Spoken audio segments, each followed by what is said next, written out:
Sign your veteran up for their honor flight today at gslhonorflight.org and for HVAC services, aircomfortservice.com.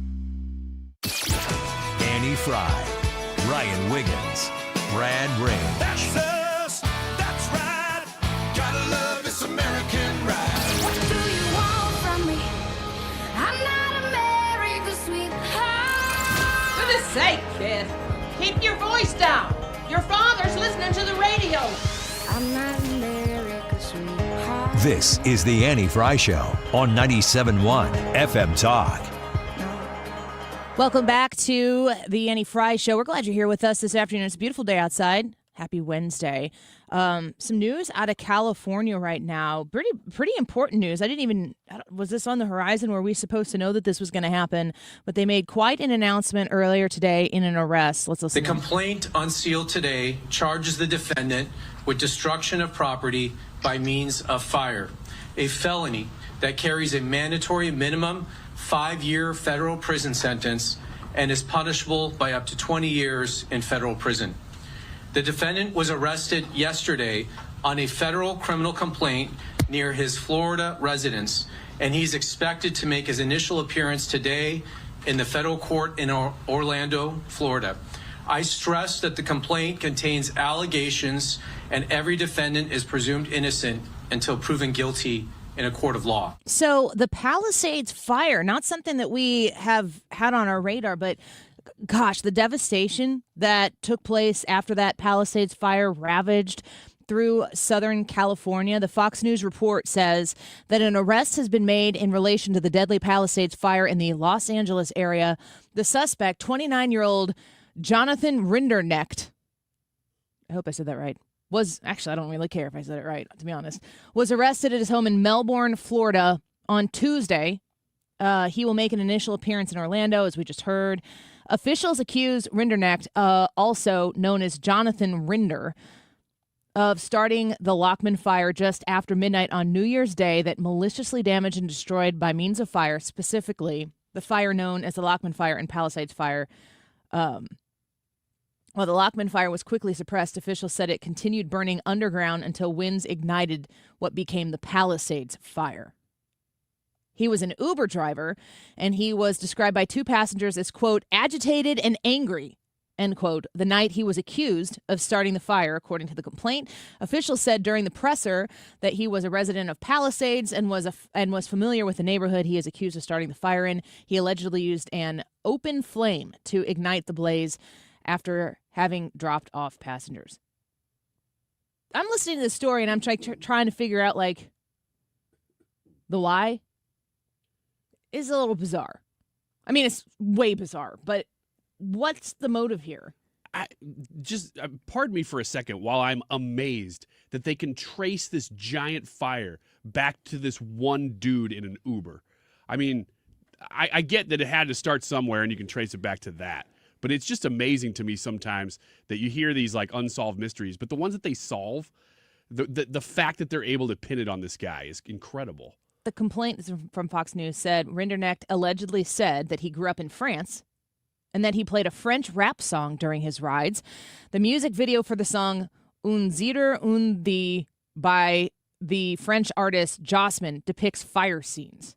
So he would play a song that was a French rap song in his Uber rides, and the music videos depict fire scenes. I was already ready to ban French rap before that. This does it. That's it. Prosecutors also allege that he used ChatGPT to create images of a, quote, dystopian painting, end quote, of a city being burned on one side while, quote, hundreds of thousands of people in poverty are trying to get past a gigantic gate with a big dollar sign on it. I feel like we have mentally deranged people, I don't know. I'm just going to say this. From my perspective, as a Christian person, the complete and total absence of God, the worship of self, makes you the devil's playground. And I feel like there are people out there who are thriving on gaining access to these people to push them over the edge to do destructive things. It's the only thing that in my head actually makes sense. Like what? I cannot compute this guy having this sort of mental state where he's looking on ChatGPT and coming up with images that show impoverished people trying to get through a gate that has a money sign on it running from fire. Like, what?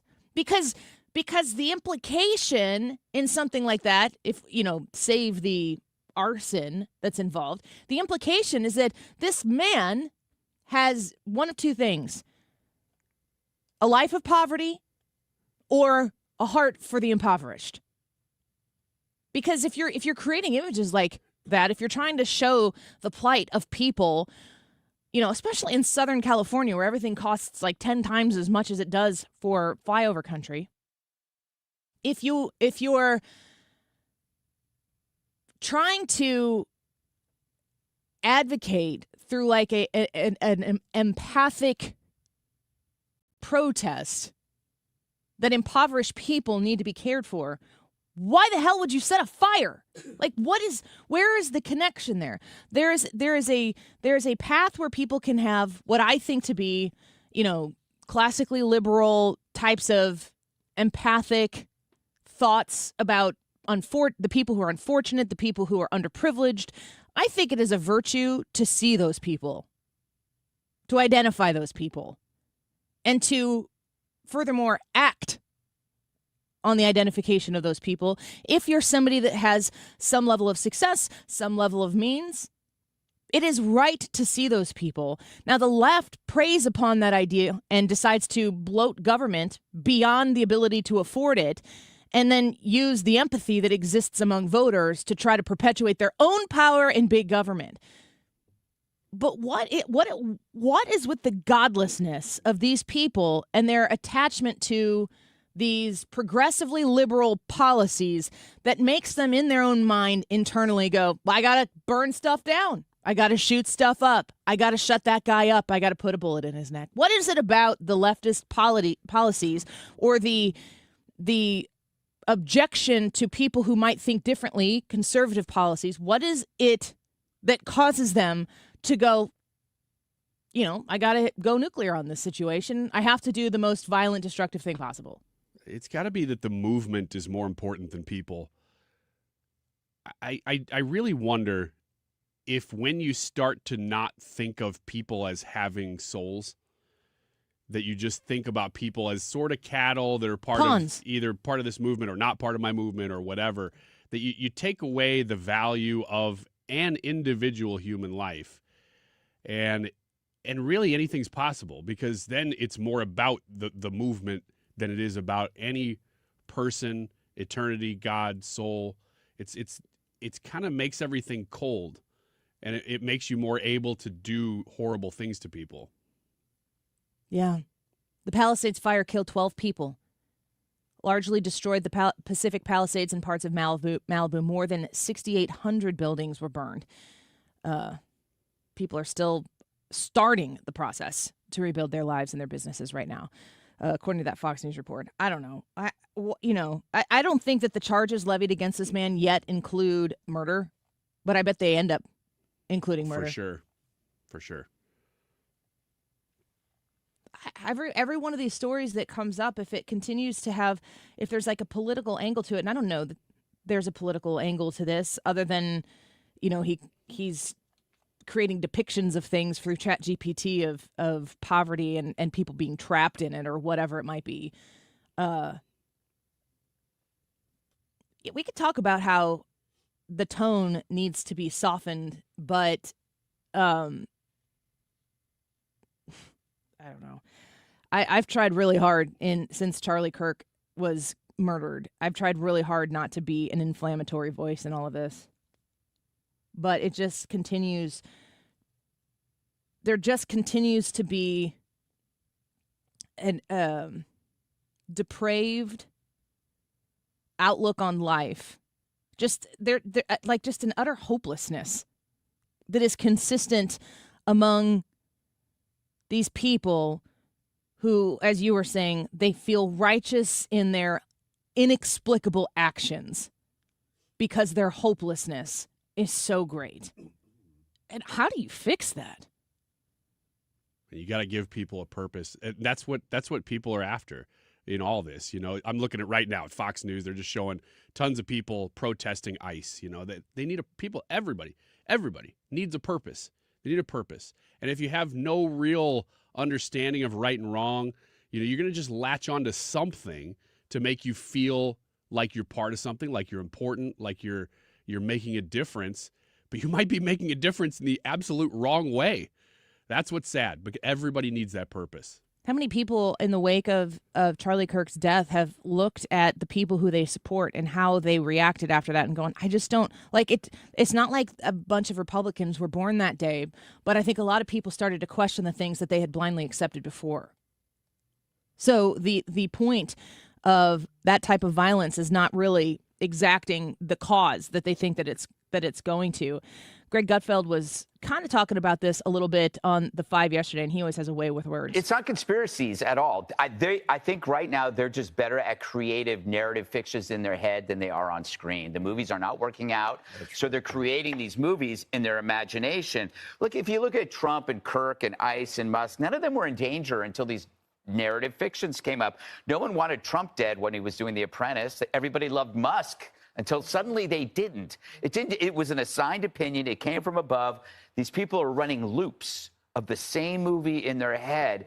But you have to ask, and it goes back to the AOC thing, why are some people susceptible to this derangement addiction? And I think it's because they make politics personal, whereas I look at Kamala or Joe Biden, I don't see evil. I see hilarious, buffoonish. It's largely because I don't take politics personally.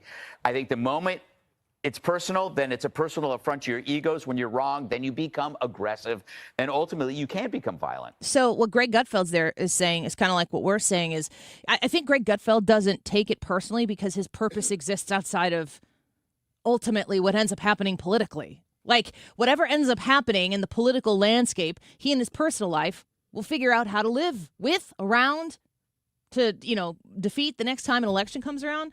But we did not spend Joe Biden's 4 years solely focused on the hopelessness that we had, about our lives, the things that are personal to us, the things that mean stuff to us. In fact, I leaned more into those things to cope with, I really can't stand the things that he's doing to our country or the people who are using Joe Biden to do these things to our country. Yeah, I'm not finding any hope here. I better find it somewhere else or I'll go crazy. Yeah, and I'll say the converse too. And I've kind of commented on this a little bit. Watching President Trump and his administration, his Justice Department, his investigative properties, his economic policies, there is so much potential winning. Did we vote for this? Voted for all of it.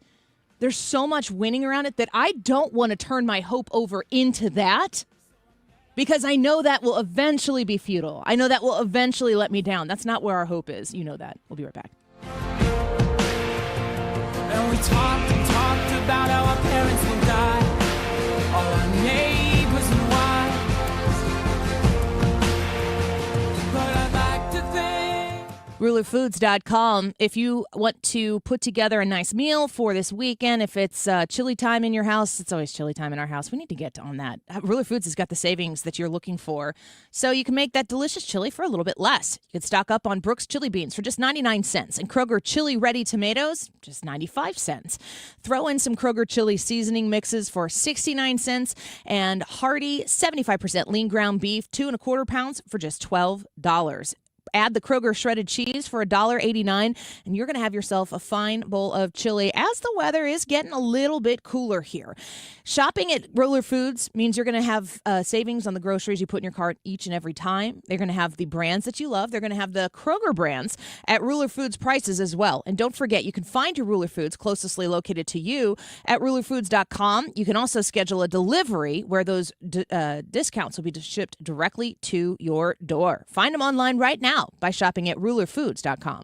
The team at Ricken Financial want to help you make educated and informed decisions about your retirement strategies. Why not rely on individuals who can optimize your thinking and optimize your plan and optimize all the resources and show you what's all available to be able to make a truly informed decision. Call Ricken Financial today, 314-207-6211, or online at rickenfinancial.com, and join us for Kickin' with the Rickens, Sunday at 1 p.m. here on 97.1 FM Talk. Investment advisory products and services made available through Impact Partnership Wealth, LLC, IPW, a registered investment advisor. License number E2014A.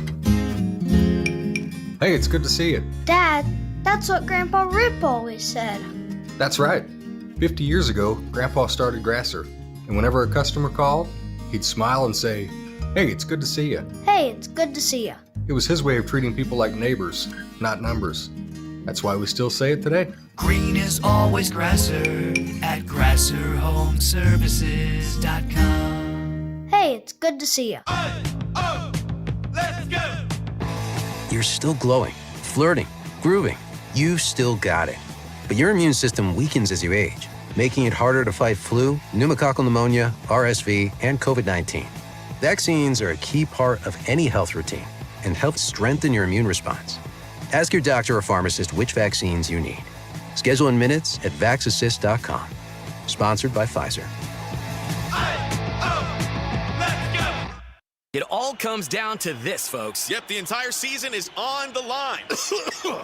But my throat has officially thrown in the towel. Sounds like you need Vicks VapoCool drops. They're max strength and vaporize sore throat pain. Whoa! These VapoCool drops hit fast. Speaking of fast, did you just see that play? Yeah, he vaporized that ball. That pun should have come with a penalty. Vaporize sore throat pain with Vicks VapoCool drops. Use as directed. Kids don't always like to get school report cards, but they are important and helpful. They document subjects where they're strong and others where they need to show some improvement. Ever wonder why you don't get a report on how your child's school compares to others? At the Show Me Institute, we think you should, and that's why we've started the Missouri School Rankings Project. Click on the website moschoolrankings.org, and it's all there. Rankings and letter grades for all the schools in Missouri. The rankings are based on several categories, such as student performance in English, language arts, and math, ACT scores, and graduation rates. Then we take the rankings and come up with a grade point average, just like your child has. Each school and district will have a grade, and the website is easy to use. Don't you want to know how your child's school stacks up? Now you can. Learn more at showmeinstitute.org. The Show Me Minute has been brought to you by Show Me Institute and Show Me Opportunity. Sponsored by Progressive. We make the claims process easy so you can get back on the road in no time. It's why over 43 million drivers trust Progressive. See for yourself at progressive.com. You're listening to The Annie Fry Show on 97.1 FM Talk, St. Louis Conservative.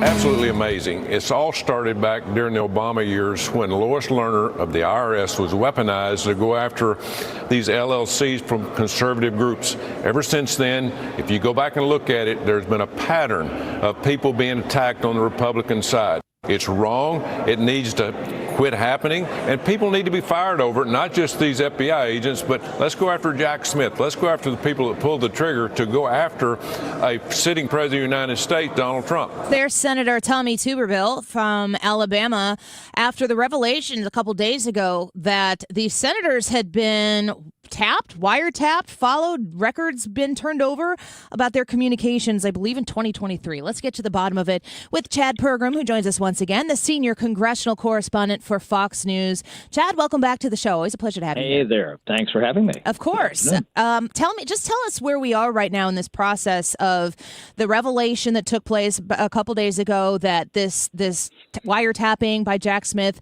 had taken place. What are the actions that the the Senate Republicans are taking in regards to this information? Well, to be clear, it wasn't a wiretap per se. What they were doing was following who was calling whom. In other words, you had 12 lawmakers on the Republican side, 8 senators, and they were being basically surveilled in the sense that the FBI was tracking who they had called, who their calls had come in from, and so on.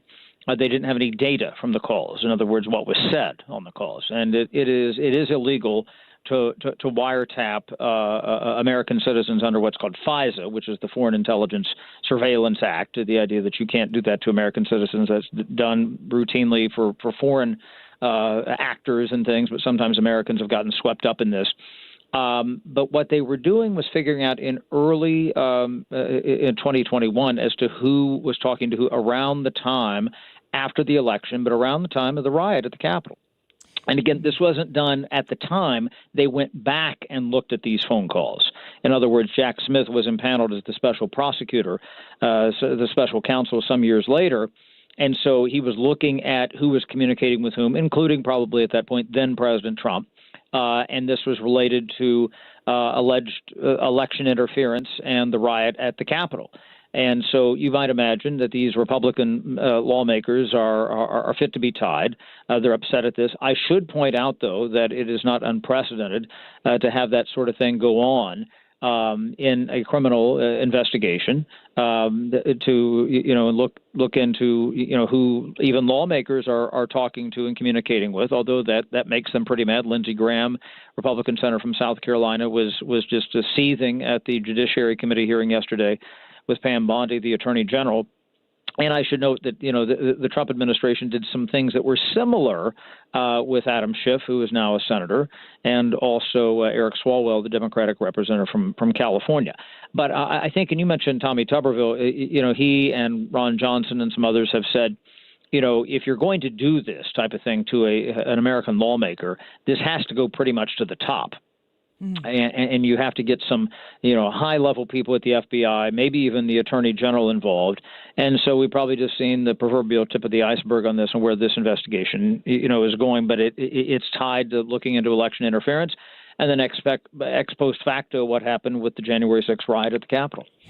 Chad Pergram speaking with us right now. I don't know if there's a way to quantify this, but I'm curious. Is how long would the investigative departments, the FBI, Pam Bondi, how long do they know about these things before they're made public? Would they have been investigating this for a minute before? It's unclear. I mean, this had been Jack Smith's inquiry had gone on quite a while ago. And so we don't know how long he was looking at it. We don't know if this was something that Pam Bondi knew right away, and it just wasn't ready to go. There was a whistleblower connected to this, or this is something that's been developed more recently. I tend to think it's more the latter than the former. Okay. Well, let's shift gears here to the other major news story on Capitol Hill, Shirley, that you were following second by second here. It appears as though the Senate Democrats have knocked down the Republicans' bid to reopen the government here now for a 6th time. Is this a solvable problem between these two parties to get the government back open? I have said it many times, it's about the math, and there are some people who wonder or not if there's an actual combination to apply to unlock this, meaning you have to have the right mixture of votes in the Senate and the House to do this. Now, the House and Mike Johnson, the Speaker, will say, well, the Senate just has to pass our bill. A lot of people would say that's not a real negotiation, even if you agree with the Speaker's side. They just voted in the past couple of minutes, just closed the vote. The vote was on a procedural vote to get across the threshold here, was 54-45 in favor of that. And you had 3 senators who caucus with the Democrats who voted yes. They voted every time with the Republicans on this: John Fetterman of Pennsylvania, Catherine Cortez Masto of Nevada, and Angus King, the independent from Maine, who caucuses with the Democrats. They needed 60 votes, though. They got 54. So that's kind of been the threshold where they've been. But here's what's happened in just the past few minutes, and this is not even hardly out yet. You have a Democratic representative-elect from Arizona, Adelita Grijalva, who is the daughter of Raul Grijalva, who was a longtime congressman from southern Arizona, who died earlier this year. She won a special election for his seat on September 23rd. They have not sworn her into the House. And so the Democrats are like, why? Well, guess what? She is going to be the 218th signature on what we call a discharge petition to go over the head of the Speaker and force a vote on releasing the Epstein files. But she can't sign that unless she's sworn in. Now, House Speaker Mike Johnson has said that he would swear her in. He said yesterday, he said cross things here. At one point, he said we should swear her in whenever she wants. She's been up here for 2 weeks and has never been sworn in. She sent a letter to him asking that she be sworn in, saying, we're in the middle of a government shutdown. I represent, 800,000 people in southern Arizona. I don't have keys to the office. I can't do anything official. I'm not a member. He contends, the speaker, that this has nothing to do with the Epstein files. Well, here's what just happened. You had Ruben Gallego, a Democrat of Arizona, and Mark Kelly, Democratic senator from Arizona, go over to the speaker's office and complain outside, kind of a photo op about Grijalva. Well, guess who came out of the speaker's office? The speaker. And a yelling match between two United States senators and the Speaker of the House ensued. Mike Lawler, a Republican from New York, was there. He got involved in this. And so you have government shutdown. They argued about that. You have, laced with whether or not they should have sworn in Adelita Grijalva, laced with the Epstein files. I mean, Annie, that is a toxic brew. And that's what just happened a few minutes ago. And again, the Democrats will argue that, when they needed the votes, guess what? It's about the math. When they were in an early iteration of doing some procedural things on the big, beautiful bill in the springtime, there were special elections for two Republicans from Florida who won, Randy Fine and Jimmy Petronis.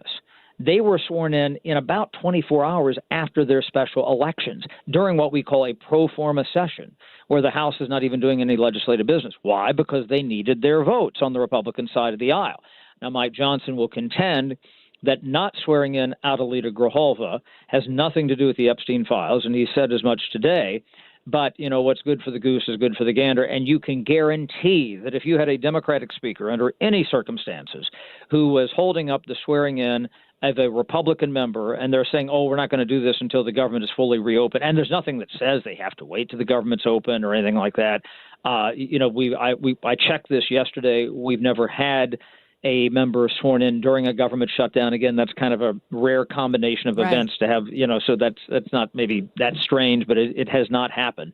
So that is the news out of the Capitol today, and the fact that you had this heated confrontation between two senators on the Democratic side and Mike Johnson. And I got to tell you, yes, this was about the Arizona special election and the Epstein files, but what this was really about was the shutdown, because this is where the tension is starting to bulge out of the building. The people are starting to get frustrated. We're 8 days into this now, and there's no solution in sight. And so that did not surprise me one iota. Well, that scoop from Chad Pergram, senior congressional correspondent for Fox News. So 2 quick questions before we know you have to run here. Is there a time where this new Congresswoman is going to be sworn in? And if so, does that mean that the Epstein files measure is going to go over the head and get that 218th vote? Well, according to her, yes, she would be the person to sign it. Now they could move to table that or set it aside. Yes, the Constitution allows for the House and Senate to be the judge, the final arbiter as to who they seat in their bodies. But here's the problem. You had Adam Clayton Powell from New York, who was a longtime congressman, was Charlie Rangel's predecessor, and was not seated, even though he had been a member for years, because there was an ethics and a criminal investigation into him. And so he was a Democrat, and the then Democratic Speaker of the House, John McCormick, refused to seat him.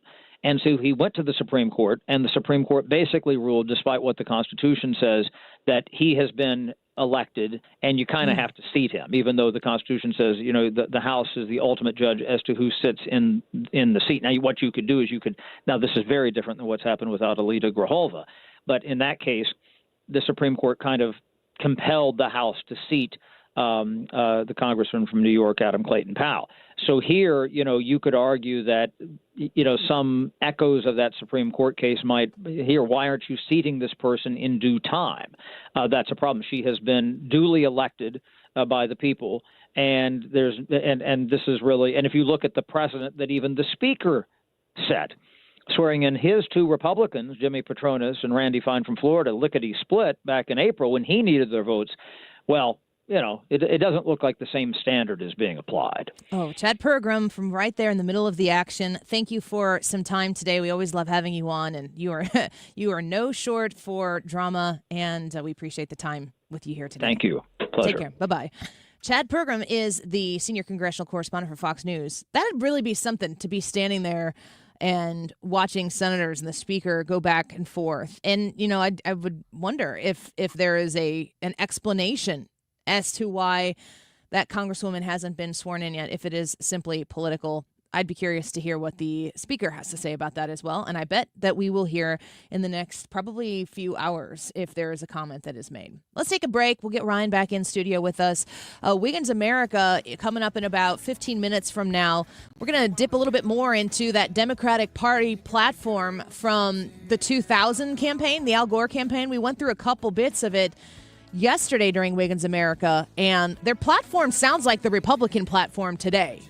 Democrats have traveled quite a journey in 25 years. We'll get more of that in 15 minutes. And our YouTube live chat poll question we'll discuss when we come back. Should the Bible be taught in school? Yes or no?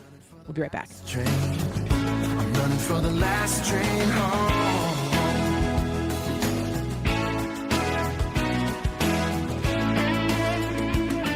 So it's October and the weather is getting a little bit cooler. You're thinking about the furnace in your home and is it up to par? Call Air Comfort Service with any questions you have about your heating system at 314-513-0091. That's 314-513-0091. I want you to think about the quality of the air that's in your house. We talk a lot about the temperature of your air and making sure that your comfort zone is that perfect degree that you enjoy in your house. Maybe it's 70 degrees, 73 degrees, 68 degrees, whatever it is. Air Comfort Service wants to make sure that you have a unit in your house that's going to achieve that without running all the time, because who can afford these power bills these days? But also think about the quality of the air. If you have allergy symptoms, pet dander, bacteria, viruses, odors taking place in your house, they can help you with a whole home air purifier as well. 314-513-0091. Call them and talk to them about getting a free estimate on a whole home air purifier and tell them Annie sent you. 314-513-0091, aircomfortservice.com. Now's the time to get brand new windows installed in your house before the cold weather hits. Mark Cox here, and of course I am recommending my friends at Window World. 314-993-1800. Simply the best for less, and there's a good reason for that. They give you a lifetime warranty with their windows. You can't beat that. Glass breakage, labor, parts, all covered for the lifetime of your windows, and they are beautiful. I'm a satisfied customer of Window World. There's a reason they're ranked number one in windows by Qualified Remodeler magazine, because they put in lots of them in the greater St. Louis area. They're the preferred window of the St. Louis Blues. When you go to Blues games this season, you'll see Window World represented everywhere, and I love that. Reach out to them now. You can check them out right on their website, which is windowworldstlouis.com, or call them at 314-993-1800. Tell them Mark Cox sent you. It's windowworldstlouis.com. The YouTube live chat poll question today is a big one.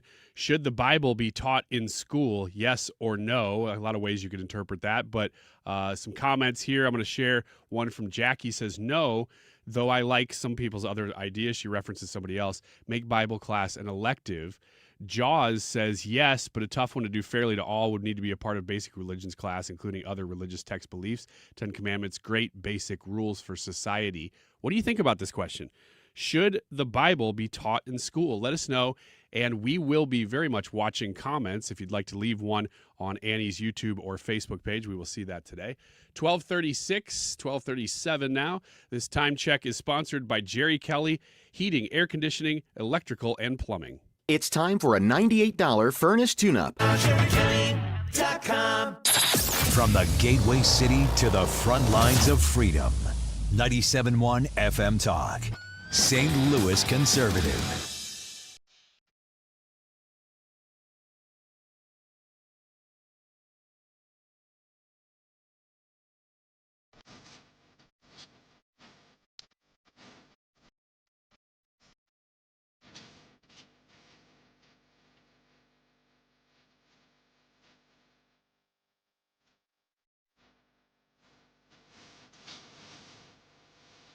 Welcome back to the Annie Fry Show.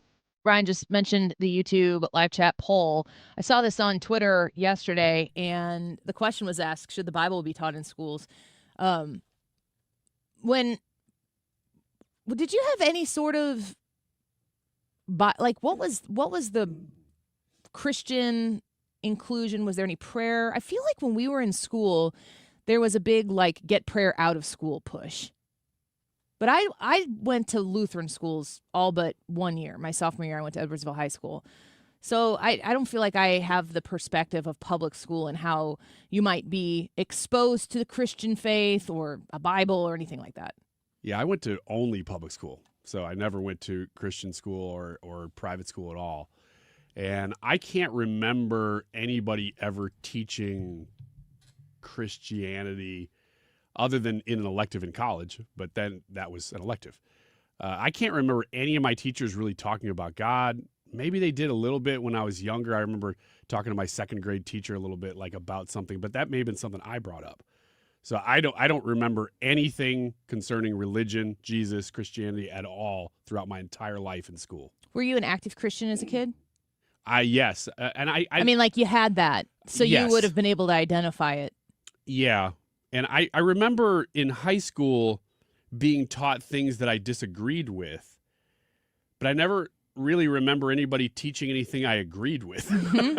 Well, a lot of times it's science class, it's the creation of Yeah. the world, and it's emphatic. Like it's just said as fact that the earth is billions of years old and all of these things. And if you're a kid that went to Sunday school and you're like, you know, God made the world in 7 days or 6 days and he rested on the seventh or whatever, you're like, mm-mm. It's funny. That is literally the thing I remember in second grade. And I think it's that our teacher, you're in second grade, your teacher's just trying to get you to remember the days of the week. Yeah. And she taught us that, and I don't know why I would have died on this hill, but in second grade. Let me listen to the story. I can probably guess. But she was teaching the days of the week, and that Sunday was the first day and that Saturday was the last day. And I was like, but Sunday's kind of the last day though, because that's the Sabbath. And she's like, well, okay. But I'm like, why was I teaching that? I'm not a Seventh-day Adventist or anything, so I'm not sure where I would have come up with Sunday being the last day of the week. Yeah. I think I was just maybe being argumentative. That was the conclusion I had before you told the story. You're like, counterpoint. Now hang on, Mrs. Cope. Brad, in your public school time, did you ever hear the Bible being taught? No. No, I don't remember any specific time where it was taught. I remember maybe learning about it from, You were only public school too? No. I was Catholic school until the middle of my 7th grade year, and then I went to public school from then on until I actually went to college, and I went to Missouri Baptist University. But I don't remember anything unless we read, as part of literature, maybe Sinners in the Hands of an Angry God by Jonathan Edwards or something like that, but as a literature piece, not as any sort of, we're going to teach this from a theological doctrine or anything like that. They used it as a historical context to explain what was going on in the United States at the time, stuff like that, but never anything like that. Would it have been weird if you would have had a teacher? Were you a Christian in grade school? No. Would it have been weird for a teacher to be like Jesus in public school? I would have loved it. I would have really, really, I would have leaned into that because I did feel, here's the weird thing. At the time, I never felt like there was anything adversarial against Christianity until I got into high school and, you get a little bit different ideas. Mm-hmm. But I also never felt like anyone, to use modern language, quote unquote, saw me. Sorry. But I never felt like anybody kind of was on the same page as me, but I never felt like anybody wasn't. And that may have been cultural at the time. Things were different. I was in grade school almost the 80s. So my experience is a little bit different. I was never up to 7th grade, I went to a Catholic school. I said that I wasn't a Christian. That didn't mean that I didn't believe that there was a God or anything like that. But the moment that I mark as a Christian, becoming a Christian would happen after I was even out of high school. So I had teachers that we had religion class, talked about Jesus all the time from kindergarten until 7th grade. So if I got into public school and I had teachers talking about Jesus, I never really felt uncomfortable with it because I was just kind of steeped in it up to that point.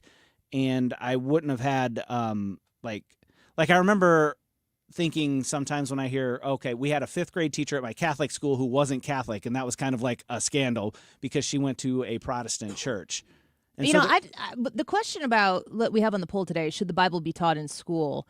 I wanted to kind of set the foundation on this topic to understand the difference between what we experienced in the 80s and the 90s, early 2000s, and what is being taught in school today. I think that there are liberties that are taken today that not only was the Bible not like taught in school when we were growing up, but nothing that was of like a heart matter, a faith matter, like none of that was really taught or represented. No, it wasn't. But we definitely have that in public schools today. And it's not that the Bible is being taught, it's the opposite of the Bible that's being taught. Yeah, the pendulum is swung complete Yes. opposite direction. So the question about, what are we exposing? What is public education exposing children to? If you ever follow like the NEA or the AFT, that's the national one, NFT, I think. If you follow those folks on social media and you watch their conventions when they get together, I think once a year, and they post pictures of everybody's so excited, they're all rallying together and they're all excited about education and everything, and you see what the teachers unions are willfully putting as like the priority of when we come together, this is what's important. It's outrageous. They're teaching a worldview. They're 100% teaching a worldview. They're teaching a worldview and working in the subject. Yes. The worldview is something that should be dynamic and in every single thing. Anti-racism is part of the Ibram Kendi, what's it called? Yeah. Project. Critical race theory, whatever it is. Like that, the point of that is that everything should include anti-racism. You need to include that in your math. You need to include that in your science. You need to include that in your art. You need to include it in your history. That these types of anti-racist lessons need to be included in everything you did. What if we did that with the Bible? How would people feel? Well, we haven't done it in a long time. I mean, I don't know how people would feel about that. I'm willing to see. I'm willing to make that social experiment and see how that goes. I hesitate to answer this any deeper because I know that we're going to come back and give our answers to this question later. So I will say that I think I have a creative answer to this question. Okay. I'll just say that. I am looking forward to the conversation. I'm also looking forward to a lot of the comments that we're going to get on this question because I think it'd be wonderful if the Bible was taught in class all the time. But do we live in a country where it's appropriate to do that? Give us your thoughts on the Andy Fry YouTube channel. We want to hear them today. Instagram, we're going to do Wiggins America next. He's got the Democratic Party platform. This is part 2, correct? Yeah. And yesterday you were reading about education was one of them. The 2000 Democratic platform on education. Education, fiscal discipline. Paying down the debt. Paying down the debt was in there. Choice of school was the big one that we landed on yesterday. Yeah. And we'll talk a little bit about that as well. Wiggins America next.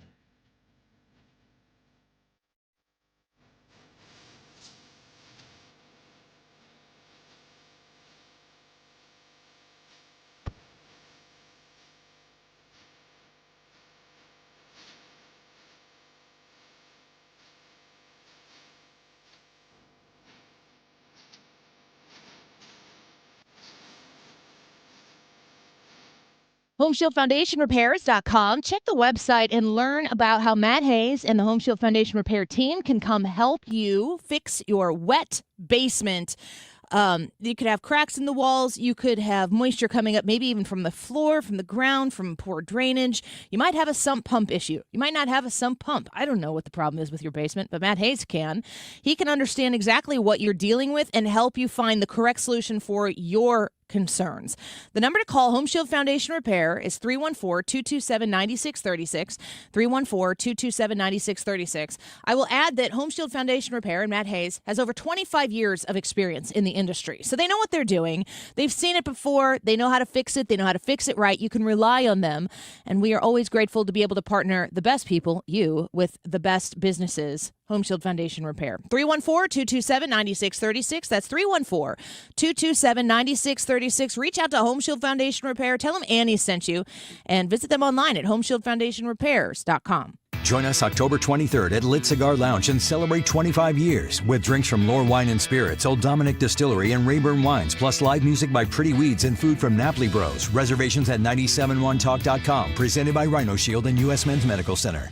Because we have lawyers in all 50 states, I see lots of lawyers' ads. Most seem to be bragging on results, but are they true or misleading? For example, in some cases, a firm may try a case even though the at-fault party has no lawyer, then brag in the ad about their results. My son Matt got one for nearly $50 million, but we never collected one dime. Some lawyers may say they got a result even though they were sitting second chair at a firm like mine, and even though they had little to do with it. Happens all the time. All that glitters is not gold. At Morgan & Morgan, our results are real. Visit forthepeople.com and go to settlements and verdicts to see for yourself what your case may be worth before you hire a law firm. Do your homework. Fact check. It's easy and too important not to. Morgan & Morgan, forthepeople.com. Injured? Dial pound law or visit forthepeople.com for an office near you. If you suffer from burning, tingling, or numb feet, pay special attention as we discuss neuropathy with Dr. Patton, D.C. Doctor, what is neuropathy? Peripheral neuropathy is nerve damage to the feet and legs. What are the symptoms? The symptoms are numbness, burning, tingling, pain, and loss of balance. Is neuropathy treatable? It's absolutely treatable, and we have amazing results. If you have burning, tingling, numbness, coldness in your feet or hands or balance issues, call us at Comprehensive Integrated Health today for a nerve damage screening. The screening will tell if you're at risk for serious complications and if you're a candidate for our cutting-edge treatment program. Don't wait until your symptoms are so severe nothing can be done. End-stage neuropathy leaves people confined to walkers, wheelchairs, and even amputations. The first 10 callers will receive a free nerve damage screening. Call 636-538-5188. That's 636-538-5188 for your free nerve damage screening. 636-538-5188. With conviction and clarity, The Annie Fry Show on 97.1 FM Talk, St. Louis Conservative. Wiggins! Oh! Wiggins! Time for Wiggins America. Everybody to their stations. It's always Wiggins America, isn't it? Kind of is. It's a beautiful place to be. It's delusional. I've got the... It's whatever you want it to be. I've got the 2000 Democratic Party platform. Did this yesterday, too. We talked about a few things, mentioned them at the end of the last segment. Let's jump into some more here because there's a lot. This is straight from the words of the Democrats and their party platform in 2000. You can tell me if you think these things Al Gore have changed much. Yes, this is Al Gore. Livable communities is one of the headlines that they wanted to highlight here. They said, across America, a new movement is emerging as citizens work together to build more livable communities. These are communities where the streets are safe and the schools are good. They specifically want to make sure that the streets are safe. Yeah. You guys. Is this really about like walkable communities and where you can go blocks to find all your neighborhood needs? No, they I think they get into some of that later, but in this subhead here, they're more just talking about they want people to be able to work closer to home. So I guess in that sense, that's true. I think that the Al Gore like minimizing emissions and all that stuff. Maybe that's not really in this section, but that may be an overarching theme here. I've always found it interesting that people on the left, they'll talk about like walkable communities. That's something, and they make it a very bikeable area. But they just don't want you to. It's an earthy green thing. Yeah, it's not a bad thing. And there are some people who would love the opportunity to live in that community. I'm not one of them. I want to live far away from things by myself, and I don't want anyone to be able to walk to me. Like that's. Isn't it possible that we just want different things that maybe both places can exist. I think what you're wanting to do is live out in the middle of a field in a water treatment plant. In a hut. You had it halfway. The other thing that they highlight in this section that I'm like, why is that here? Is this is funny because we know how it turned out. The Democrat Party and Al Gore support the building of high-speed rail systems in major transportation corridors across the nation. That's funny because they got all that money and they didn't build anything. And that, again, is about getting people out of their own personal cars. Yes. Yeah. So there is a theme there. How about this for trade? It says, we believe that globalization will work for all Americans only if there are rules of the road. Are we going to talk about tariffs? And in the domestic economy that promote both a strong economy and our basic American values. Listen to this, you guys. If you're not paying attention, if you just got it on the background, turn it up. The president should be able to negotiate trade agreements with the nations of the world. From the Democrat Party platform of 2000. There it is. Al Gore for president. I'm loving Count it. those hanging chads again. Yeah, let's go back and do a recount. Building a 21st century government. We have ended, this is in the past tense, we have ended the era of big government. Oh, hell. I kid you not. That's a line. It says government always should be open.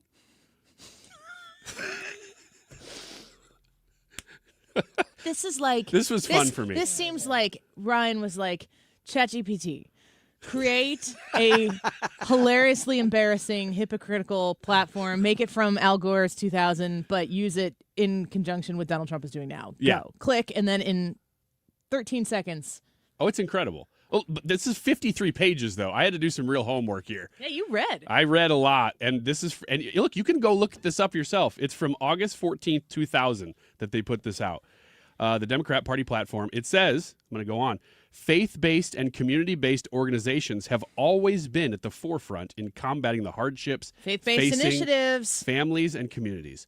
Democrats believe it is time that government found ways to harness the power of faith-based organizations in tackling social ills, such as drug addiction, juvenile violence, and homelessness. So you're saying that Al Gore's Democratic platform in 2000 was like, let's get the faith communities involved in solving these problems rather than government. Let's work hand in hand is what they're saying. Oh, my gosh. Here's another subhead. It's a genius. Valuing work. And I quote, Democrats believe in hard work, and we believe that work must pay. It is what has made America great. I can't make this stuff up. There is a basic bargain at the heart of the American story. Hard work should be both required and rewarded. Unbelievable. Is this That's not amazing? wild. Unbelievable. Is this not amazing? And I'm telling you right now, if we run out of time, I'm doing this tomorrow. That's fine. We'll give it to you. But I mean, what spurred you into doing this was me talking about the West Wing. Yeah. It's unbelievable. You should watch it. I want to know if you like it because you like TV. You like good TV. I hate drama, though. I just hate drama stories. They need to have some sci-fi or some aliens. I think they talk about aliens at one point. Okay. Can you watch 3 episodes? Yeah, maybe. I need you to get 3 episodes in. As soon as Ethan watches Spaceballs, I'll watch 3 episodes of West Wing. Maybe we should kidnap him and make him do it. Yeah, like Clockwork Orange. Not like that. Deroy Murdock next. When it comes to roofing, you can't go wrong with Corel Roofing. Mark Cox here. My friend Curtis Corel came out, looked at my roof, worked with my insurance adjuster. I got a new roof, new gutters, and even new screens on some of my windows. Curtis specializes in working with insurance companies. Even if you've been denied, he's often able to work with these insurance adjusters to find a way to get it covered. Here's something else Curtis tells me. With cooler weather coming, you need to be aware of something. Roofs cannot be installed if the temperature dips below 45 degrees.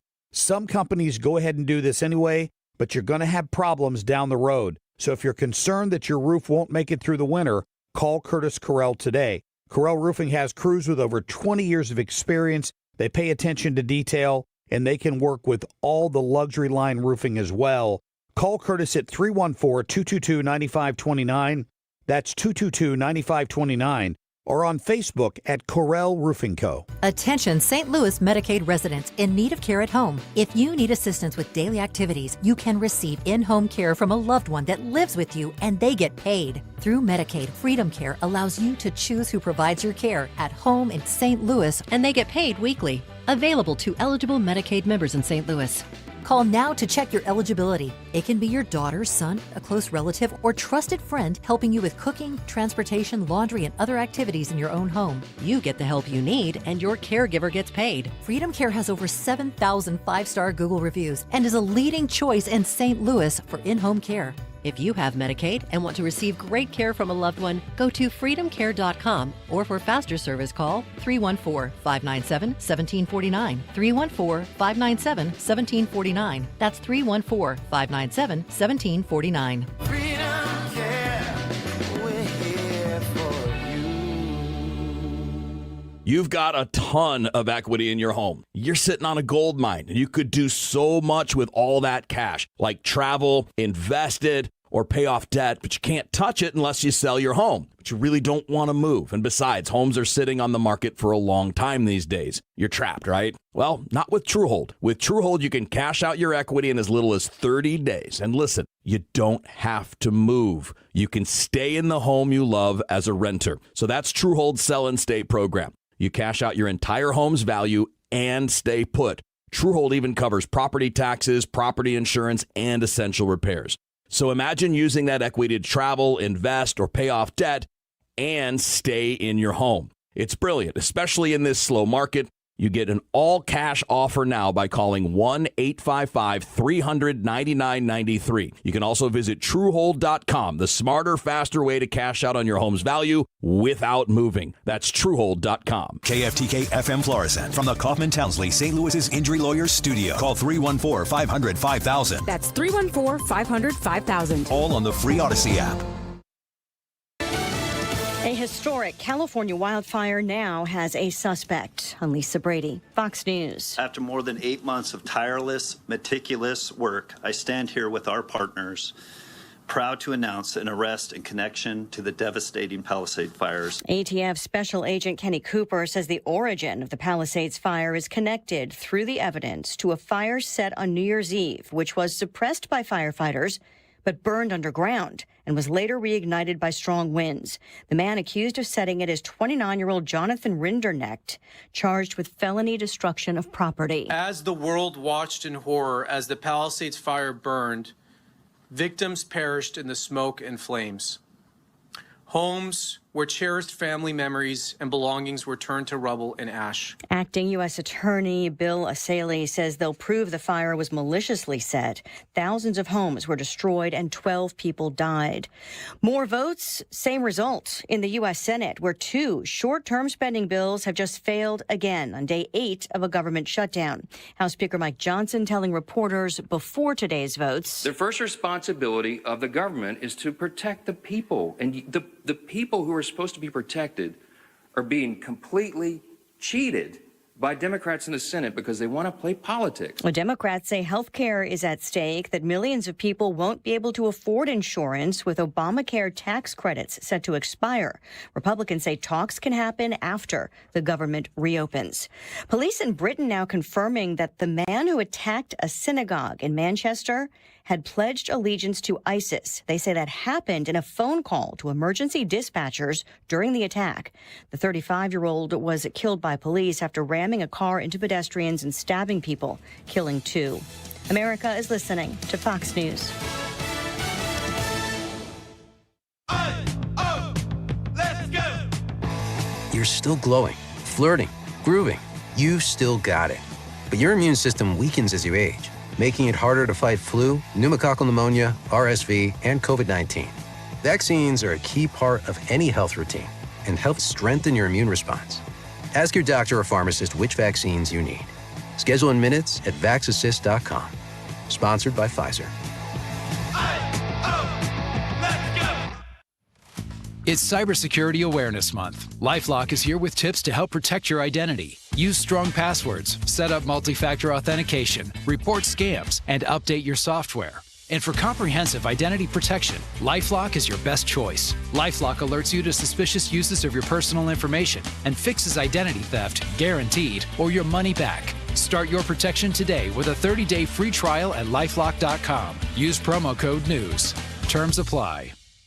Air Comfort Service, heating, cooling, and insulation. Weather. Nothing but classic October weather across St. Louis this afternoon. Sunny and nice. 75 for the high. Tonight, clear and chilly. We'll drop into the 60s for evening plans. 49 for the overnight low. May need a sweater for evening plans. Thursday, sunny and 73. 47 Thursday night. Friday, sunny and 78. A little bit warmer and sunshine over the weekend. This is 97.1 FM Talk. Chief Meteorologist Dave Murray. The Annie Fry Show is sponsored by Air Comfort Service Heating, Cooling, and Insulation. If you need a new furnace, get Carrier Cool Cash rebates and 0% financing so you'll be nice and cozy as the weather turns. For a free estimate on a new heating system, visit aircomfortservice.com. Annie Fry, Ryan Wiggins, Brad Ray. That's us. That's right. Gotta love this American ride. What do you want from me? I'm not America's sweetheart. For the sake, kid, keep your voice down. Your father's listening to the radio. I'm not America's sweetheart. This is the Annie Fry Show on 97.1 FM Talk. Secretary, you just heard the governor call you a little girl playing dress up. What do you say to that? He keeps throwing out insults. I wish he would just defend the people that he's responsible for. And that is what is shocking to me about these leftist politicians, just how they ignore the people who elected them, jeopardize their safety, and continue to disrespect our law enforcement officers. So one of the things I've been dealing with all day here in Portland is a bunch of pansies that are elected into political office who won't make a decision to keep their citizens safe. I'm proud of our federal law enforcement officers. They're absolute rock stars in the face of this kind of opposition, and we're going to continue to get them the resources they need to get the bad guys off the streets, Jesse. So there you have Kristi Noem, the Secretary of Homeland Security, talking about the back and forth in Chicago with Governor Pritzker and what the battle that he continues to fight against what the Trump administration, what Homeland Security and ICE are trying to do in Chicago. That battle is something that he is trying to fight with very aggressive language, very aggressive words. And we're trying to make sure that when you listen to the governor of Illinois say these words, they're very inflammatory. We're living in a very tense time. A lot of people are experiencing a lot of sadness and even fear over the death of Charlie Kirk. And we continue to hear the words Nazi and like the Hitler-esque type of language come out, and the belittling of those law enforcement officers, not even Kristi Noem, she's a face in the government, of course, but the way that the language has been talked about law enforcement officers who are there doing the job that they've been tasked to do, you got to ask yourself, why is Governor J.B. Pritzker behaving like this? Who is he advocating for? What is it that is so important to J.B. Pritzker that he's handling this situation that way? Let's ask Deroy Murdock about that. Nationally syndicated columnist, Project 21 ambassador, and of course, Fox News contributor. Deroy, happy Wednesday. Welcome back. Good to have you. Annie, great to be with you again. How do you make sense of what J.B. Pritzker, Brandon Johnson, the mayor of Chicago, and, the Gavin Newsoms of the world, there are more, who they're advocating so hard against what this administration wants to do, what they were voted in to do. Who are they standing up for? What is it that they're so impassioned about to speak about this administration the way they are and the law enforcement officers the way they are? Yeah, I think this whole thing is fueled by deep pathological hatred of Donald J. Trump. When Obama was president of the United States, he was nicknamed by some people on the left as deporter-in-chief. I believe he deported somewhere in the neighborhood of about 2 million illegal aliens. I don't recall anything from J.B. Pritzker or Gavin Newsom or any of these other people, Antifa for that matter, who are out in the streets physically blocking ICE agents, Border Patrol people. Brandon Johnson, I think he just declared yesterday, the day before, ICE-free zones in Chicago, areas where in Chicago ICE agents are not supposed to go. I didn't know that there are parts of the country where federal troops were not, or not troops, federal agents, federal officers were not allowed to go. I mean, this sounds like something out of George Wallace and Orville Faubus and those kind of folks who didn't want the feds and didn't want the FBI to go into certain areas in the South in order for them to maintain the Democrat Party's policy of segregation in the South during the before the Civil Rights Act of 1964. This is tremendously ugly and disgusting. And again, I didn't hear anything about this when Obama was booting illegal aliens. They were very quiet about this. And I think the only difference here is that Donald J. Trump's in the White House. They hate his guts with a passion. And if Donald J. Trump were setting up tables to give free Kool-Aid or free lemonade and apple pie to illegal aliens, they'd be out there trying to tear down the tables, swipe the lemonade and put the apple pie away. I mean, anything Trump wants to do, these guys will object. They'll give him credit for nothing. They'll fight him nonstop, around the clock, as robustly as possible, whatever the policy is he's trying to pursue. We're speaking with Deroy Murdock, and I'm reading this article that you have right now in the Daily Signal. I encourage people to go to dailysignal.com to read it. Headlined, "One-of-a-kind love affair, Congressional Democrats, Illegal Aliens." We're seeing it in the areas across the country where, I mean, as a resident myself of Illinois, watching the governor put the illegal migrants ahead of the citizens at the cost of the citizens over and over and over again. It's in the national spotlight right now, but there is an argument to be made that congressional Democrats, as you write here, are doing this once again and shutting down the government to protect the people who are here illegally over the citizens that are here that fund the government. What is your take right now on this government shutdown? Do the Democrats really bear the responsibility of it? Yeah, they're the ones who, look, they very easily could have accepted the House's continuing resolution, which basically I think is 27 pages long, not a complicated bill. And it just says keep the government running, I think, through about middle of November. So there could be discussions on a variety of issues they could negotiate and do so without having the government shut down. We're now hearing about problems at airports without sufficient flight control, air traffic controllers, et cetera. All kinds of other problems are probably going to continue to mount. And the Republicans said, look, let's just keep the government running while we talk about all this stuff. And the Democrats, I think they had 5 opportunities, if not 6, to agree with the simple, clean continuing resolution from the House. And the Senate Democrats have filibustered and stopped this. And which is very odd. You'd expect the people trying to shut down government would be people who are opposed to big government, people who wanted limited government. The Democrats love big government. They love the agencies. They love the bureaucrats. They love the regulations and all that stuff. And here they are shutting down the operations of the big, giant federal government they love so much. And that's the reason for that is that there's something they love more than big government, which is illegal aliens. And they're fighting very hard to give them basically $192 billion in health care assistance for illegal aliens and foreign citizens. That's over a 10-year period. In my article, I detail, the dollars and cents involved. It's a lot of money. It's the amount of money is actually the same size as the child health insurance program, approximately. So it's about $200 billion in spending on behalf of illegal aliens and foreign citizens for health care, and they're going to die on the hill of big government over this because they want to see these people get free and subsidized medical assistance while American citizens who are here legally born here or have naturalized and become citizens here suffer the consequences. So it's just amazing to watch the Democrat Party, which used to be the party of the American working class, now basically turned itself into the party of illegal aliens. We're speaking with Deroy Murdock, and you hear him on Fox News as a Fox News contributor. Read him as a nationally syndicated columnist. This piece currently in the Daily Signal. I think that the Republicans seem to politically be winning this government shutdown battle, but they're going to have to be thoughtful going into the appropriations negotiation process. A lot of people concerned about the cost of health care. A lot of people concerned about, who is benefiting from the taxpayer dollars that are being taken in. And I don't really feel as though the issues that sent President Trump into the Oval Office, it seems as though he's still polling well on those issues. He's still polling well on the thoughts that if you're here illegally, the majority of Americans are good with you not being here illegally any longer.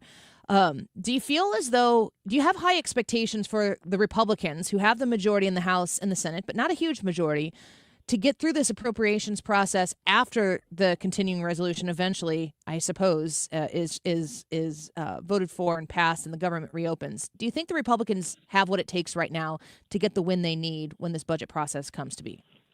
I think if they stay united and stay focused, I think they will. I think they've been quite disciplined, and with a couple of exceptions, Rand Paul and Lisa Murkowski in the Senate. And I think Marjorie Taylor Greene has been making some points about the cost of health care for American citizens and so on. But really, apart from those three, I think the Republicans have held together very well. I think one thought on this: if the cost of health care is going to go up as a consequence of the loss of these various Obamacare subsidies for American citizens who are on Obamacare. One compromise could be, okay, we're not going to give anything to illegal aliens because they broke in. They don't belong in this country. They need to go home now, period.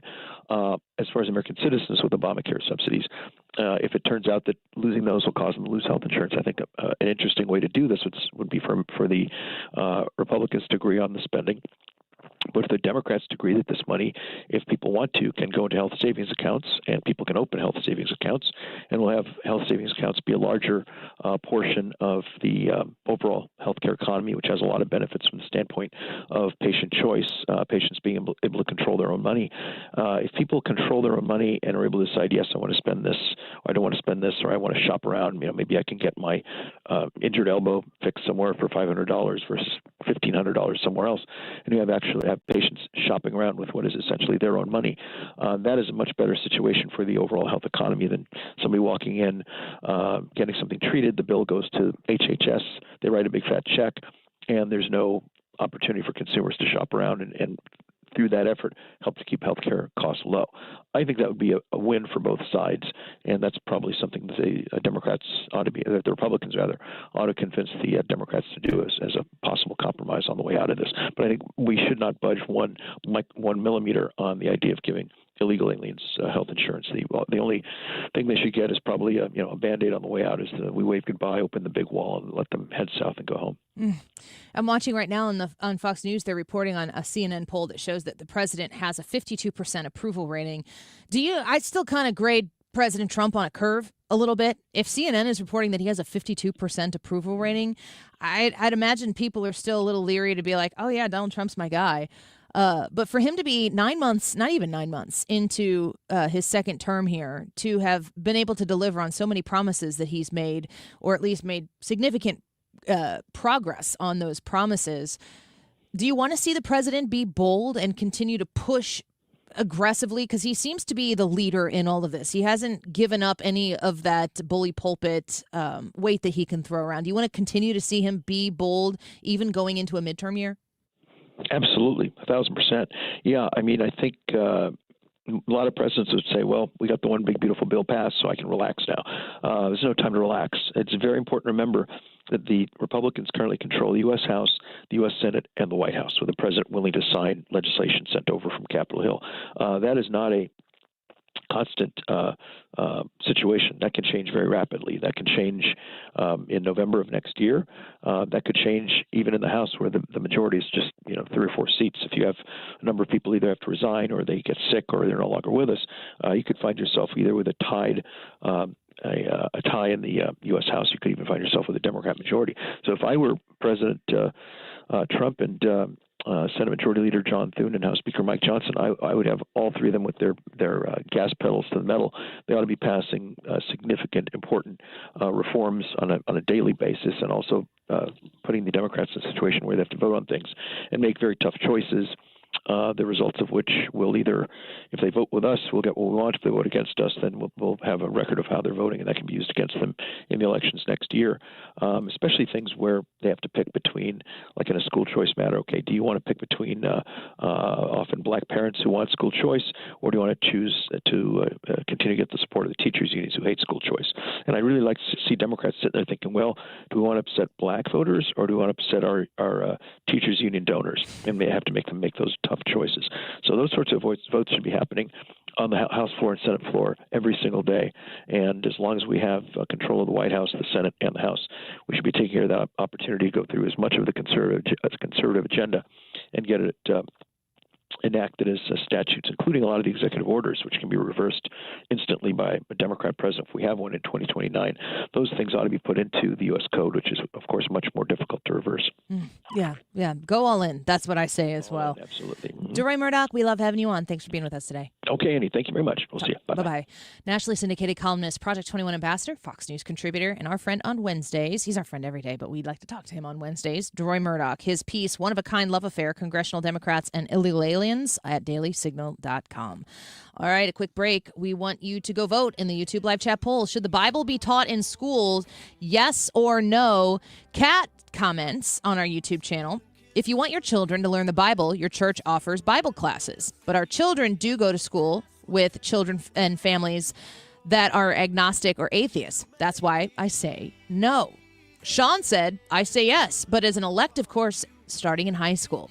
Should the Bible be taught in school? Yes or no? Go to the YouTube channel that's titled Annie Fry, F-R-E-Y, and in today's live broadcast, you'll see the poll in the live chat. You can leave your vote. You can leave a comment. We'll be right back. I wanna be, you make it easy. Stewart's American Mortgage and the Bagel Loan are a phone call or a text message away. But what is a bagel loan? Why would you need it? It's a mortgage. It's a new mortgage on a new home. It's a mortgage refinance on your current home because you got your mortgage locked in maybe 2-3 years ago and the rates were sky high and they've come down since then. Or it's a cash out refinance on your current mortgage so that you can take some of that equity that is built pretty significantly for most folks over the last 10 years or so and reinvest it in your home or pay off credit card debt or just put it in savings for an emergency, whatever you need. If you're trying to tap into that equity and you want to do a cash out refinance, you do it with Stewart's American Mortgage. Qualify for the bagel loan, pay nothing in closing costs. That's what the bagel loan is. It's a mortgage that you get that comes with $0 in closing costs. Now, in order to reach Stewie directly, you just call him or text him at this number, 314-324-4440. That's 314-324-4440. Reach out to Stewie, tell him Annie sent you, and ask him about the details of a bagel loan. Google the bagel loan, NMLS number 226715. Have you been notified that your subsidy for Obamacare health insurance is going away? Well, you can leave now while you're still healthy and qualify for much better individual plans. Greg Hammonds at greghammonds.com has been helping people get affordable health insurance with great coverage for over 35 years. Greg offers private health insurance plans that are not on the ACA marketplace. You can pick your doctors. For most claims, you won't even pay a deductible, and they're 30 to 60% lower cost than Obamacare. One more thing, there's no tax penalty at the end of the year. Greg even has plans that are guaranteed acceptance. If you pay for your own health insurance, you're uninsured, you're on COBRA, or your employer coverage is just too expensive, call Greg at 314-794-7784. That's 314-794-7784. Or go to greghammonds.com. That's greghammonds.com. He can custom design a plan by you, not the government. When it comes to affordable term life insurance, everyone's whistling the Big Lou tune.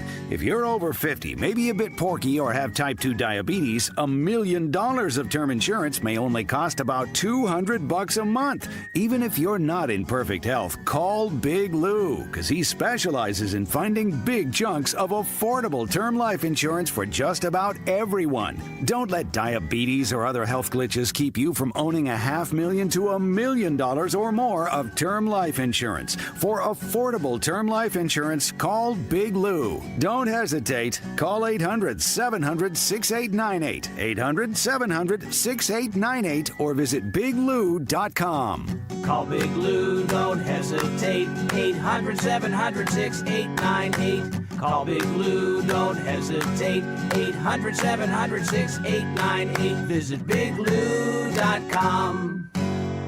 Protect your liver and give it the support it deserves by making Active Liver from New Nordic part of your daily wellness routine. Find Active Liver in stores at your local CVS, Meijer Grocery, or online at Amazon or at newnordicusa.com. This is the Annie Fry Show on 97.1 FM Talk, St. Louis Conservative. Carry on my wayward son. There'll be peace when you are done. Lay your weary head to rest. Don't you cry no So on the YouTube poll, should the Bible be taught in school, yes or no? Kate says on YouTube, no, religions can't agree on how to teach the Bible. Public schools is not the place to do it. We're asking you on the poll on the Annie Fry YouTube channel to vote and leave a comment. Tell us what you think. We've got Rob Chadwick coming up at 1:30. He's a retired FBI supervisory agent, principal training advisor at USCCA. And we're going to talk to him about all of the law enforcement stuff that's going on in Chicago and get his reaction to how that is all being handled. Rob Chadwick in less than 10 minutes. Ryan, you want to give your answer to the YouTube poll now? You ready for this? Yeah, I do. I think that the Bible does need to be taught in school. Not necessarily, though, here's where I get creative with it, not necessarily as truth. Like, it doesn't necessarily need to be as a historical taught document, as like this is the lifestyle you need to live or anything like that, but it needs to be taught as an option. And that's why I'm okay with teaching other religions as well, to teach multiple worldviews as options and let Jesus stand out on his own, I think is the best way to do it. In fact, I think that's what the founders intended, is that you could teach all these different worldviews. And then because I think Jesus is so much stronger than everybody else's, it would stand out on its own, but you're not forcing it on anybody. And we've seen what happens if you don't teach it as a worldview or as an option. It just creates a vacuum, and something else just steps into it. So you have to teach something as a worldview to sort of dictate. What are we teaching now as a worldview? We're teaching secularism as a worldview right now, and really, in a way, hedonism we're teaching. Nobody would say that that's what they're teaching, but that is kind of what they're teaching. I bet there are a few who would say it is. Maybe. I mean, maybe we've gotten that far down that road. But something's going to step in. There's always going to be a worldview. So you can't have a world in which there is no view on that world. You have to have some way of interpreting the data that you're taking in with your eyes and ears every day. And if you don't teach anything, even if you don't tell everybody this is what you have to believe, you just teach options on worldviews and let people make up their own mind, that's fine. That's completely fine. And in fact, I think that's actually the best option. And that's something that we have done in this country for a long time until just recently, where we said, no. You got to take all these worldviews away, and then let's only teach these other ones here. Do you think about, like, you said hedonism. It seems like what is being, the part that's being thrust into the classroom, it's all sexual. It's all about sexuality. When we graduated high school, you're a few years older than me, but it's the same era. When we graduated high school, was there pro, like, sexuality stuff? I mean, you can sum it up as LGBT types of topics, but I think that is too narrow almost to talk, like, sexuality as a whole. Like, I feel like, and again, I went to Edwardsville High School for my sophomore year. I was at the Lutheran High School, Metro East Lutheran High School, for the other years, and I'm really grateful for that, for both experiences. But when I'm thinking about what entertainment was, because that's kind of, for me, a barometer of, like, what's popular, what are people wanting, Friends was, as a show, huge then, obviously, one of the biggest shows of all time. And one of the things, it's kind of weird to even think about how people would be kind of off-put by it, because they were just completely sexually free. Yeah. The idea that you'd be having new partners and the sexual nature of those relationships would be just a detail as similar as what was their name, where are they from. Yeah. It was like if you had that kind of a relationship. So I think that is the same part of, when you say hedonism, it's the overarching conversation surrounding sexuality and really pulling it out of the traditional view, which is like man, woman, first comes love, then comes marriage, then comes the baby and the baby carriage. Like that, you have to shake that apart as much as you can so you can't put it back together again.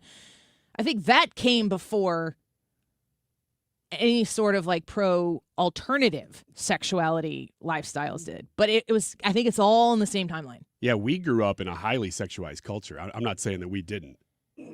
The way that it's changed is that when we were in school, and this is, again, late 90s, early 2000s, when we would have graduated, there wasn't sexuality. It wasn't acceptable to talk about sexuality in the institutions of schools. if you're a kid, I mean, you were talking about it with your friends, but the teachers, the administration, they weren't openly embracing some sort of sexual dialogue with the kids. That was considered taboo. No, it was culture. Yeah. I mean, that's what the was culture doing is, it. but school was still kind of I hate to use the word sacred, but the understanding of what school was is it was separate. But boy, is that different. Yeah, now it's encouraged. In fact, it's protected in a lot of ways. In some ways, it's not, though, and I think there's some teachers that just need to kind of teachers and administrators who know right from wrong, and they need to kind of just grow a pair and realize that, you know what, you're going to do the right thing regardless. They think there's a lot of people though right now that think that the law is behind these sort of deviant sexual behaviors and discussing them in the classroom. It's really not. The culture has been, that's shifting, I think, right now. But it takes people standing up and saying, look, just keep that out. Don't bring in your worldview unless you're going to teach all worldviews. And that's kind of why I'm advocating that the Christian worldview should be taught, because I'm not saying you can't teach other worldviews. You absolutely can. I'm not saying you can't teach hedonism if you want to. It's just you got to be careful because you're talking about sexualized stuff when you do. But to teach many different worldviews, to me, that's the best way to do it. It's just that we've decided that with Christianity specifically and some other worldviews sort of secondarily, those can't be in school. They cannot be there.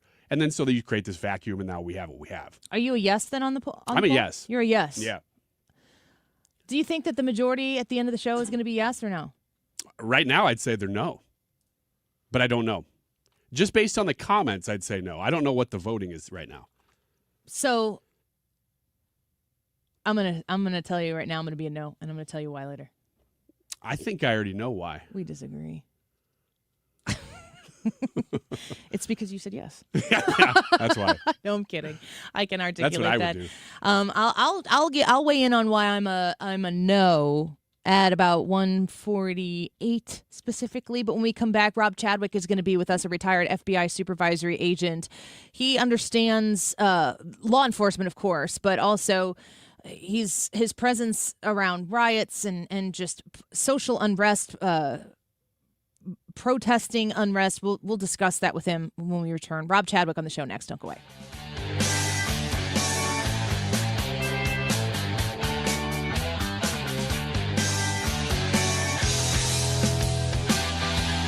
Michael's Flooring Outlet is online at igotfloored.com. I would love for you to go visit one of their stores if you're at that point in the flooring shopping process where you know that you want to touch and feel, you want to see, you want to experience.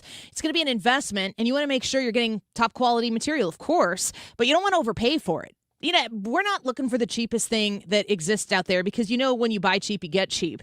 You want value and you want quality. And Michael's Flooring Outlet, that's why they've been around for decades and decades here in the St. Louis area. That's why they serve the bi-state region so successfully for so long. And if you don't want to take my word for it, if you go to igotfloored.com, you can read their reviews that they're happy to plaster the Google reviews right there on their website because they know how to make sure that the job is done right. And if it's not done to the satisfaction, it gets done to the satisfaction of the client. And then you become somebody who recommends Michael's Flooring Outlet once and over and over and over again. If you're looking for the Techwood Plus line of hardwood, beautiful lines in flooring, or the Mohawk Smart Strand line with superior performance, it's going to live up to the life you're going to live on it.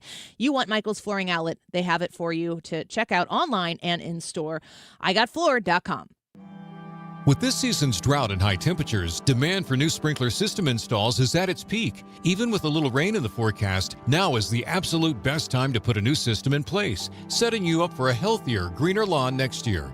Don't let your lawn go through another season looking the way it does today. Take control now, and you'll never have to worry about the damage heat and dry weather can cause again. Call 636-695-7800 or visit ProOutdoor.com to schedule your new system installation today. Software Engineer Manager for Equifax Inc. in St. Louis, Missouri. Multiple positions available. To lead an engineering team focused on building and delivering scalable applications and services in the data and analytics space. Requires bachelor's degree in computer science, information technology, engineering, or related field. plus 7 years of experience as a software engineer manager or related occupation in software development. Or, alternatively, a master's degree in computer science, information technology, engineering, or related field, plus 5 years of experience as a software engineer manager or related occupation in software development. Email resume to jobs.opportunities@equifax.com. Reference position number 500444. Again, software engineer manager for Equifax Inc. in St. Louis, Missouri. Email resume to jobs.opportunities@equifax.com. Reference position number 500444. License number E2014A. Hey, it's good to see you. Lights flickering? Grasser can fix it. Breaker keeps tripping? That's a Grasser job.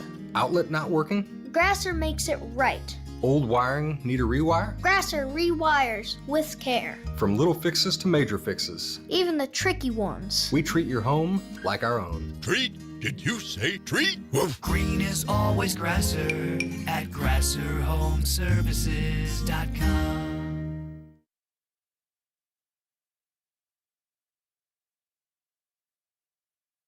It's time for a $98 furnace tune-up. For details and a list of all station contest rules, visit www.971talk.com/rules. Born in the Midwest, built on common sense. 97.1 FM Talk. St. Louis Conservative.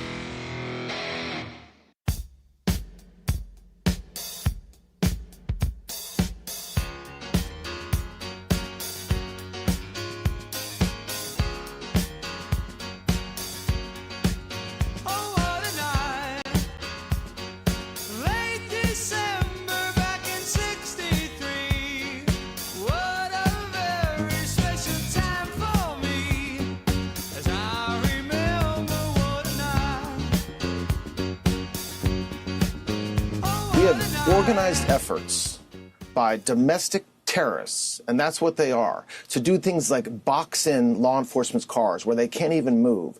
And as we know from arrests that were made this weekend, some of these men and women that are boxing in these federal law enforcement officers are armed with heavy machinery. And so this is not a peaceful protest. And when those words are used, it's a shameful. Because what we have going on right now is literally domestic terrorism in Chicago. So Todd Blanche, Deputy Attorney General, talking about the whatever it is that's going on in Chicago and how these things materialize. You know, here in St. Louis, we watched Ferguson happen, and it was in our yard. It was in our backyard. Things got out of hand so quickly, and then the question was, how do you get this stuff back in control, under control? And we're going to talk to someone who knows a little bit about that right now. Welcome to the show, Rob Chadwick, a retired FBI supervisory agent, principal training advisor at USCCA. Rob, thank you for giving us some of your time this afternoon. It's a pleasure to have you on the show. Annie, it's great to be with you. Thanks for the opportunity. Of course. I wanted to give you the opportunity from your position, your level of experience, specifically with the FBI, the training that you that you engaged in and have been a participant in teaching. When you see what's going on in Chicago and you see these protests, they look very organized. They look like they know what they're doing, and it's there to cause. They're very antagonistic, of course. It gets violent. It gets dangerous. What do you make of what we're seeing specifically in Chicago when it comes to the way these protesters are treating ICE? Well, it's outrageous and it's deeply disturbing. And as you pointed out, it is very well organized, and the communication, aided by social media, is quite simple. And so all of this is calculated to sow dissent, to sow mistrust, and just cause chaos. And I'll tell you, Annie, arguably the most disturbing development in all of this that I've been monitoring over the last several days is the reports from yesterday, where Chicago PD, a commander, ordered his troops or his officers to not respond to calls for help from fellow enforcement officers. I mean, this is literally something I've never heard of before. And so, this is deeply disturbing in a lot of for a lot of reasons, not the least of which is just the uncertainty that is now in the minds of every law enforcement officer out there. Used to be, you could take for granted that if you called for aid, whether it was your fellow officers on your department or surrounding jurisdictions, they were coming, right? It was a matter of time before, that sort of blue wave showed up. But now you have a major police department in the city of Chicago that literally turned their back on other law enforcement officers who were exercising their sworn duties. And so this really is a troubling, development for all of us because, if a law enforcement officer is now questioning who's coming to help me, that sort of, echoes with private citizens as well. I would like for you, if you wouldn't mind, we're speaking with Rob Chadwick. He's a retired FBI supervisory agent. Can you talk for people who don't understand the layers of law enforcement that are involved specifically in this situation in Chicago? Because they called for the local law enforcement to come help them out. You've got federal agents there. You've got, I guess, local and state officers coming or not coming in to help. Like, how do these intermix in a situation where the federal government is sending in federal officers, ICE agents, to enforce federal law, immigration law? Is it unusual for a federal agency to have to come in like this and to need to call on local law enforcement for them to interact in this way, or is that standard operating procedure? Well, this is nothing new in terms of, federal agencies coming to augment or help or, assist with their state, local, federal, tribal partners. I mean, the United States has so many layers of law enforcement, and historically, they've really worked very well together. And I believe at the street level, that's always the case, right? It was my experience as a street agent, as a police officer years ago in Washington, D.C. It was always the street agents and the street officers that could get along and have no problem whatsoever working seamlessly together. It's the leadership, when it gets a little more politicized, where things get a little crazy. But yeah, we saw President Trump, surge some troops into Washington, D.C., where I grew up and where I did my policing and time as an FBI agent. It really helped. Even the very liberal mayor of Washington had to admit, this is actually having an effect, a positive effect on crime rates. And so, as we all know, crime in Chicago is out of control and has been for decades. Right before your show, I just Googled Chicago crime headlines. Boy found shot dead in South Side. Man seriously wounded in stabbing. Necklace robberies all over the city. So it's not like Chicago has this under control and the leadership knows it. This has simply turned into a political fight, and it's going to take its toll on the citizens. That's always who seems to pay for it. Retired FBI supervisory agent Rob Chadwick speaking with us right now. To that point, when we listen to Governor Pritzker, I happen to live in Illinois, downstate across the Mississippi River from St. Louis, but I am an Illinois resident. I have had the pleasure of voting against J.B. Pritzker twice, but yet his voice is out there saying, we've got this completely under control. We've got no problem here that we need federal agents to come in. And now the Texas National Guard has arrived to Chicago to help with, retaining order in these areas. When the governor and then, of course, the mayor of Chicago, Brandon Johnson, are saying, we don't need any help. And a quick Google search shows that they have quite a problem on their hand. I think I heard today there's 110,000 gang members, I think, in Chicago or Cook County. Kash Patel just made that known last night in an interview. What happens when you have a governor of a states' rights or whatever, conflicting with the president of the United States, commanding the National Guard troops coming in? Do the National Guard troops have a right to be there? Yeah, no doubt about it. And I think the fact of the matter is even Governor Pritzker doesn't believe what he's saying. He's simply playing to his base, playing to that, political side of it. And again, this is the problem is this is being reflected and taken out upon the citizens of not just Chicago, but Illinois. You as a resident there know how politicized specifically that state seems to be. And it's heartbreaking to see it when people just want some law and order. Nothing happens unless we feel safe. All of us want to be able to go home to our families and, get them regardless of your political persuasion, safety has to come first. And so, for an elected leader to claim that they have it under control is a farce. And so I'm very anxious to see, this surge that hopefully will allow, the men and women of the Chicago Police Department and maybe surrounding jurisdictions to, catch a little bit of a breather. So the fact is, Annie, that, nationwide, law enforcement is about 30% understaffed on average, any given agency, any given day.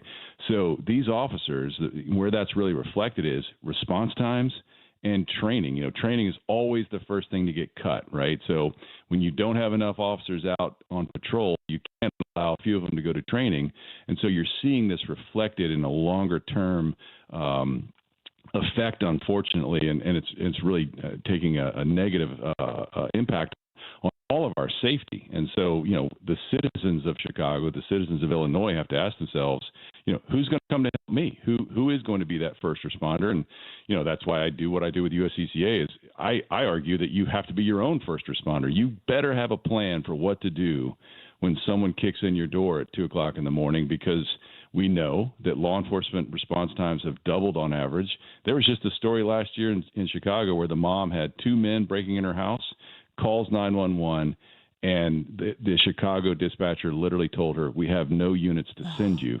Imagine how that would feel. Men in your house and the police are not coming. It was over 4 hours before the first officer showed up. 4 hours? 4 hours. Oh, my goodness. That's outrageous.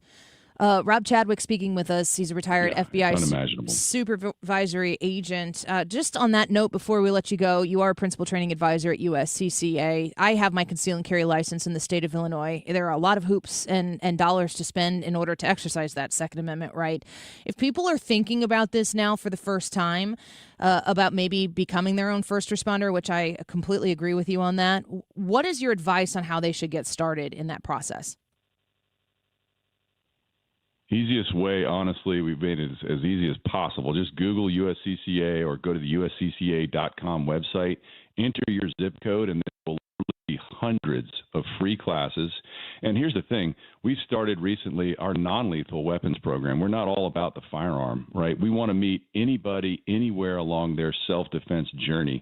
So someone who may not be comfortable, maybe never be comfortable with a firearm, we have training for tasers and pepper sprays and non-lethal launchers, anything to get you started. It starts with that acknowledgement that, hey, I'm going to have to become a stakeholder in my own safety and security for that amount of time before the police do arrive.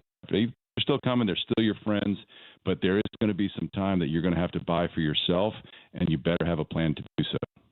Rob Chadwick, thank you for the time today. We appreciate it. Your expertise adds quite a lot for this conversation. We're always grateful to get new voices on here, so thank you for being with us this afternoon. Annie, thanks for the opportunity, and stay safe. Of course. Thank you so much. Rob Chadwick is a retired FBI supervisory agent, principal training advisor at USCCA. A little delay on that phone call there, but glad we could make that conversation happen. All right, let's take a break. When we come back, let's talk a little bit more about the YouTube poll. Should the Bible be taught in school, yes or no? Ryan said yes, and I said earlier, I'm a no, and I'm going to tell you why I'm a no when we get back here after this break. Andy on YouTube says, hell no. It's an interesting choice of words. We'll discuss. Maybe Andy and I agree on something. Maybe. We'll see when we come back. Don't go away.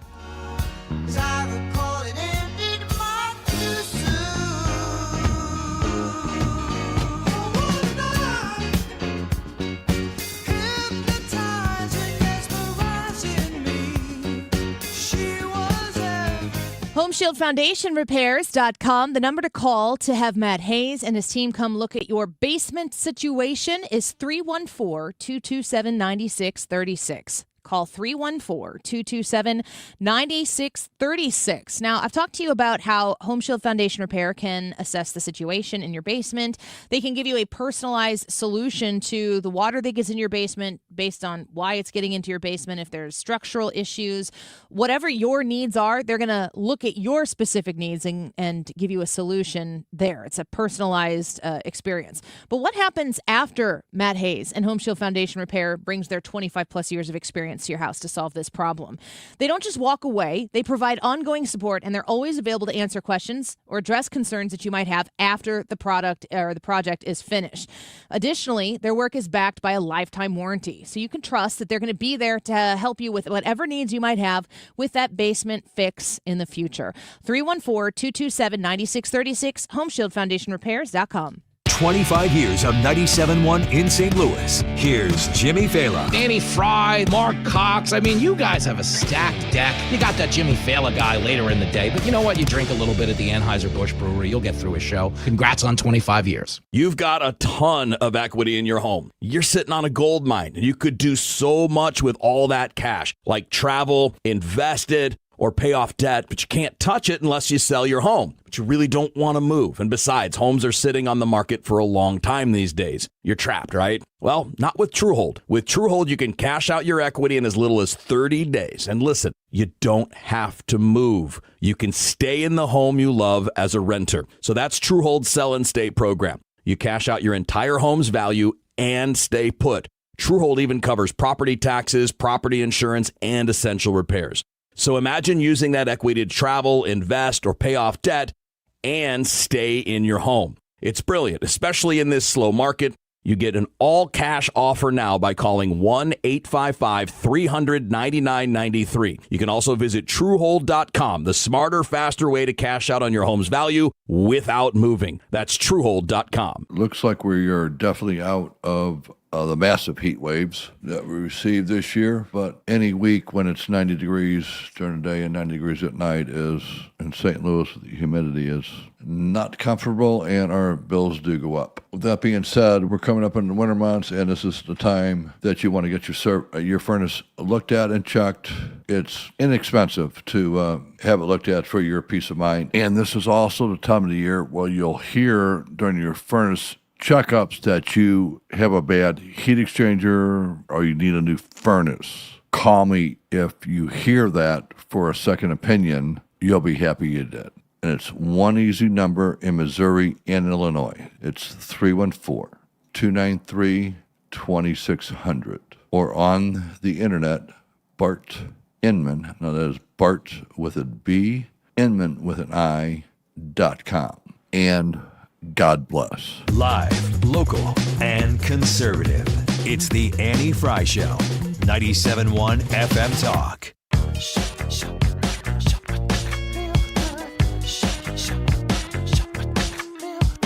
This is a wild story that, things happen, it's a big deal, and then we move on because 8,000 other big deals happen. They just captured the final escapee from that New Orleans prison. Remember that story? Wow. No, I don't remember that story at all. Yeah, the last remaining fugitive who was part of a group of New Orleans jail inmates that escaped earlier this year was involved in a standoff with authorities in Atlanta. This is a Fox News report. Derek Groves was taken into custody following the incident, according to the Louisiana State Police.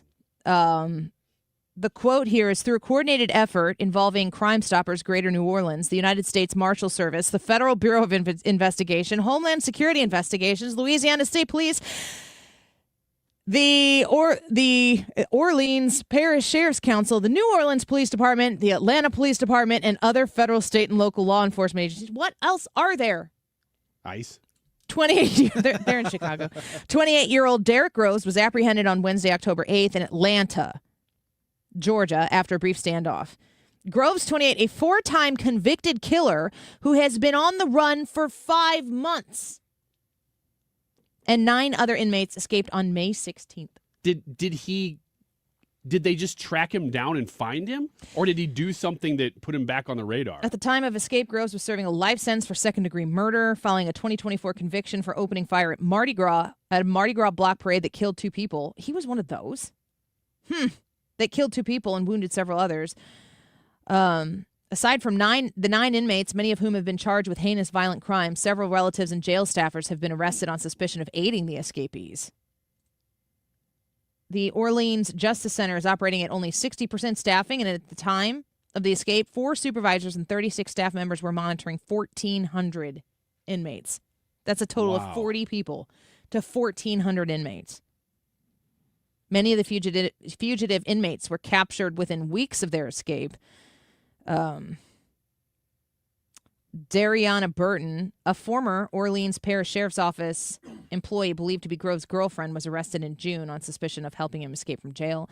An arrest affidavit states that she allegedly coordinated contact between Groves and individuals outside the jail and communicated information related to the escape. So it doesn't really say, other than that there was a standoff when they got him, how he was how located. they found him.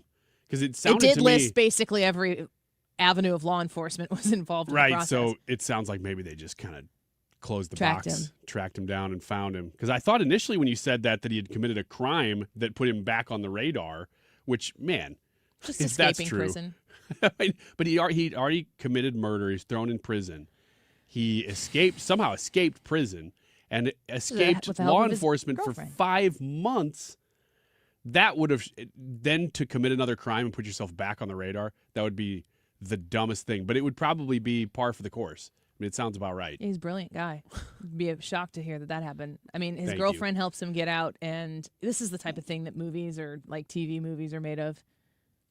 Is there a nail file in that cake? This investigative FBI agent trying to retire, and he catches this last case, and it haunts him. Mm-hmm.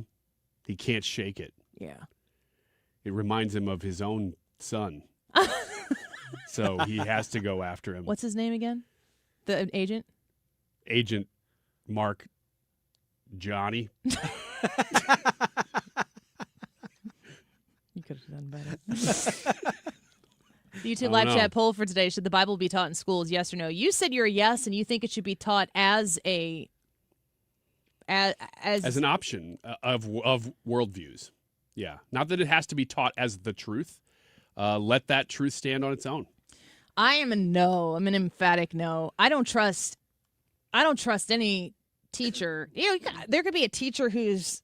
I'll use the obvious here. This is not to say that anything negative against Catholics, but I'm a Lutheran, and Lutherans are famously not the same as Catholics. The OG protesters, if you will. If you were taking a Bible class in a public school and the Bible was being taught, is it being taught as a historical document, as a historical accounting of events that can be concurred with other historical events? There are things that can be corroborated there. But if you're getting anything into theology of it, if you're teaching the Bible as a theological document, I don't want my kids to learn the Catholic interpretation of the Bible. I don't want them to learn the I don't want them to learn the Evangelical Lutheran Church of America interpretation of the Bible. The other Lutherans, that every time one of those ELCA Lutherans does something, you all send it to me. And I'm like, I'm of the Missouri Synod variety, an LCMSer, if you will. I don't think that we would have people equipped to teach that. And of course, like if you're Catholic, you don't want the Lutheran interpretation of the Bible. You know, the one that says God doesn't need your works, but your neighbor does. That Martin Luther said that. I love that quote.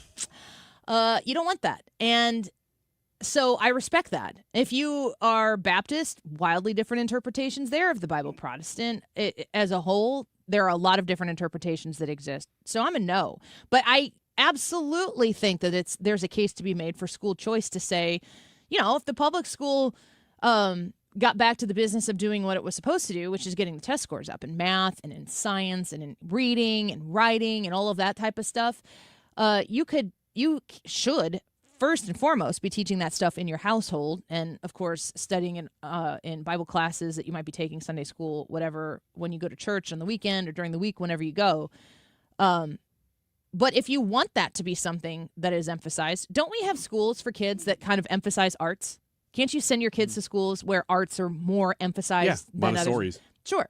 And, you know, you can have other schools that are maybe geared more towards the math and science nature of it. Maybe they have a key focus on that type of thing, like an engineering kind of a track or whatever.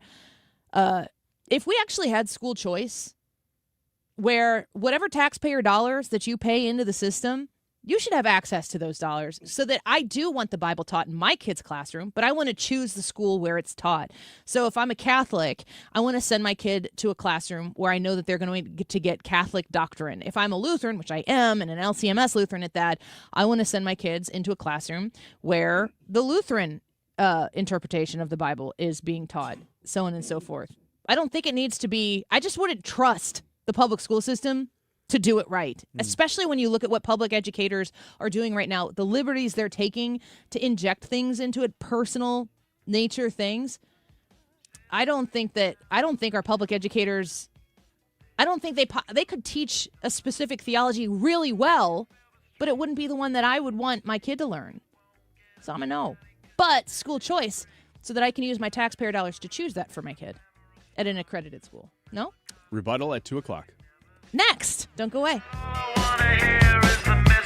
When it comes to roofing, you can't go wrong with Corel Roofing. Mark Cox here. My friend Curtis Corel came out, looked at my roof, worked with my insurance adjuster. I got a new roof, new gutters, and even new screens on some of my windows.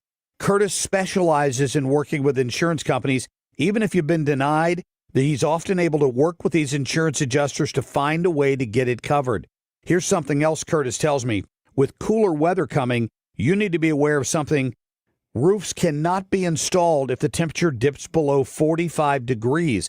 Some companies go ahead and do this anyway, but you're going to have problems down the road. So if you're concerned that your roof won't make it through the winter, call Curtis Corel today. Corel Roofing has crews with over 20 years of experience. They pay attention to detail, and they can work with all the luxury line roofing as well.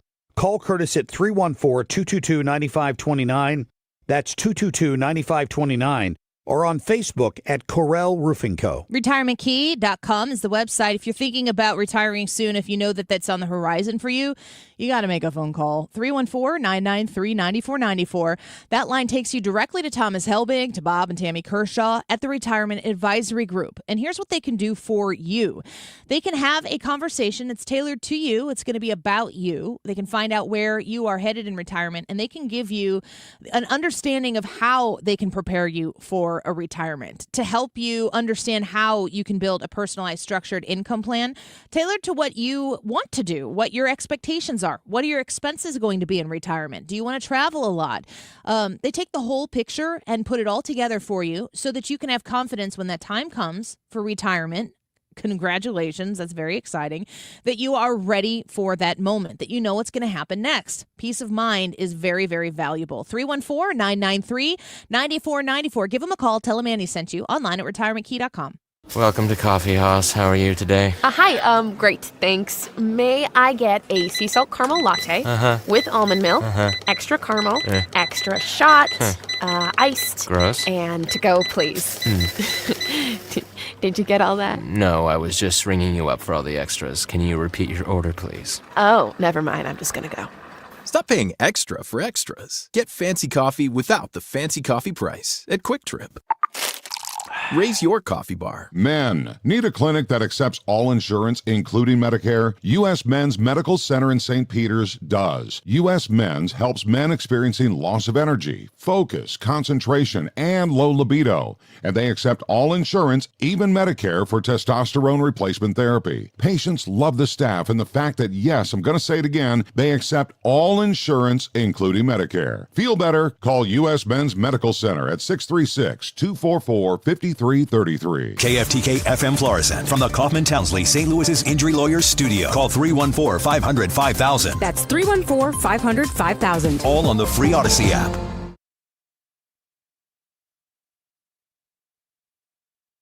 Air Comfort Service, heating, cooling, and insulation. Weather. Nothing but classic October weather across St. Louis this afternoon. Sunny and nice. 75 for the high. Tonight, clear and chilly. We'll drop into the 60s for evening plans. 49 for the overnight low. May need a sweater for evening plans. Thursday, sunny and 73. 47 Thursday night. Friday, sunny and 78. A little bit warmer and sunshine over the weekend. This is 97.1 FM Talk. Chief Meteorologist Dave Murray. Just captured. I'm Lisa Brady, Fox News. After a jailbreak in New Orleans nearly 5 months ago, the last of 10 escapees is caught in Atlanta, where a SWAT team had him surrounded. There was a brief standoff outside a home in southwest Atlanta, and then authorities emerged with a man in custody. His hands appeared to be zip-tied behind his back. Fox's Jonathan Seri. Derek Groves is a convicted killer who was awaiting an expected life sentence when he and the others escaped from the Orleans Justice Center in May. Security cameras showed the inmates removing a toilet and escaping through a hole in the wall behind it, climbing barbed wire fences and crossing a busy highway during their escape. The inmates left behind the words scrawled on the wall, "Too easy. The others had been recaptured within 6 weeks, most of them still in Louisiana. 14 people, including some of their relatives, have been charged with helping their escape. Former FBI Director James Comey now scheduled to go to trial in January, pleading not guilty today to 2 counts stemming from a Senate hearing in 2020 when prosecutors say he lied about leaks to the media. Defense attorneys plan to file motions claiming a vindictive prosecution, also claiming the acting U.S. attorney on the case was unlawfully appointed after the previous federal prosecutor resigned.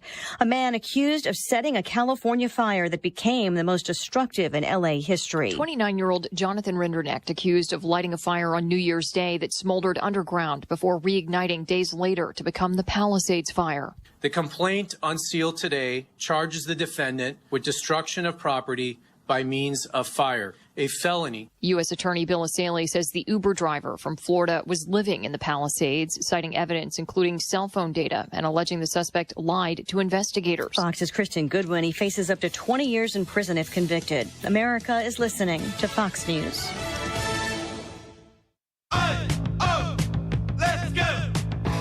You're still glowing, flirting, grooving. You still got it. But your immune system weakens as you age, making it harder to fight flu, pneumococcal pneumonia, RSV, and COVID-19. Vaccines are a key part of any health routine and help strengthen your immune response. Ask your doctor or pharmacist which vaccines you need. Schedule in minutes at vaxassist.com. Sponsored by Pfizer. It's Cybersecurity Awareness Month. LifeLock is here with tips to help protect your identity. Use strong passwords, set up multi-factor authentication, report scams, and update your software. And for comprehensive identity protection, LifeLock is your best choice. LifeLock alerts you to suspicious uses of your personal information and fixes identity theft, guaranteed, or your money back. Start your protection today with a 30-day free trial at LifeLock.com. Use promo code NEWS. Terms apply.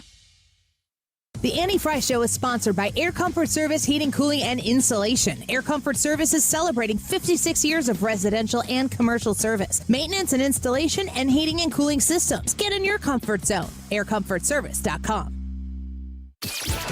Annie Fry, Ryan Wiggins, Brad Ray. That's us. That's right.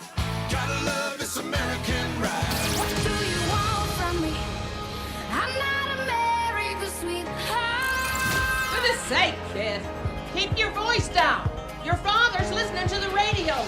I'm not America's sweetheart. This is the Annie Fry Show on 97.1 FM Talk. At 2:30, we're going to talk about Katie Porter, Democrat candidate, air quotes, leading Democrat candidate for governor in California. You saw that, didn't you? Do you know? Thank you for putting in air quotes leading. Yeah. Well, I mean, it was. We haven't taken a poll today. Have you seen the interview? No. Good. We'll do it at 2:30. I saw that it's there. The fallout, of course. Yeah. Katie Porter, I saw this, and I kept seeing it so much in my feed.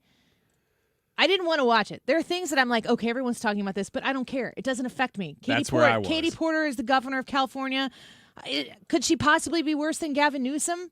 If it can't be worse than Gavin Newsom, as far as how it affects me, then I'm not going to give my mental energy over to this because it's probably just going to make me angry or frustrated. That wasn't true. It made me joyful. But we'll get now to, I am interested. I know at 2:30. That's what I'm going to say. Like, I don't know. Ryan, you and I have this in common. Like, the more people are like, "Oh, you got to do this," the more I'm like, "No, I don't. No thanks. I don't have to do anything." Mm-hmm. And then if you don't do it, I'm like, "Well, now what?" Yeah, 'Cause you're against everything. Now what do I do? So we're gonna play. It's a 3-minute clip, but we're gonna go through that at 2:30. We're gonna watch it. We're gonna break in because I'm so happy that you haven't watched this yet because I can't wait to get your live reaction. Okay. The YouTube poll for today: should the Bible be taught in school? Yes or no? Ryan is a yes. Briefly because if you create a vacuum of worldviews, you end up with this. So you always are going to have a worldview that is the dominant one of any sort of institution. I think that Christianity is the best one, but I'm not even advocating that Christianity needs to be the worldview for the institution of education in America. I'm just saying it needs to be taught. Otherwise, you end up with this. And you say what you referred to what this is secularism. Secularism. Bordering into hedonism. And let me also just say, based on your argument. This isn't brief, but go on. let me say that I think that I didn't make my argument. I got to reset the table with mine. Okay, go ahead. First, let's get to a comment here. Ryan, read this one on the air here real quick. Eyes Wide Open says, agree with you, Annie. Thank you for that. I like to hear it in Ryan's voice. I said I don't trust the public education system to teach the Bible. And even when you get into somebody else's comment earlier that we read said that religions don't even agree on how to teach the Bible. So to hand that over to a public education system, I don't support the idea of a teacher being able to take, get a certification and endorsement is what they call it in a particular field of study, which I would assume that might end up in like a social studies kind of education that you might want to teach American history, but teaching the Bible might get lumped into that. And I'm not okay with that. And even if you were somebody who was the A+ best possible educator you could be on the Bible as a Catholic, there are a lot of people who would want the Bible to be taught, but not in the Catholic variety. And I'm certain that if you are a Bible-believing, church mass-going Catholic, you don't want the Protestant version of the Bible being taught. This is where I believe emphatically that the Bible should be taught in classrooms in a way that your taxpayer dollars are portable with you so that you can choose. That's the separation of church and state for me, is that you're not free from religion.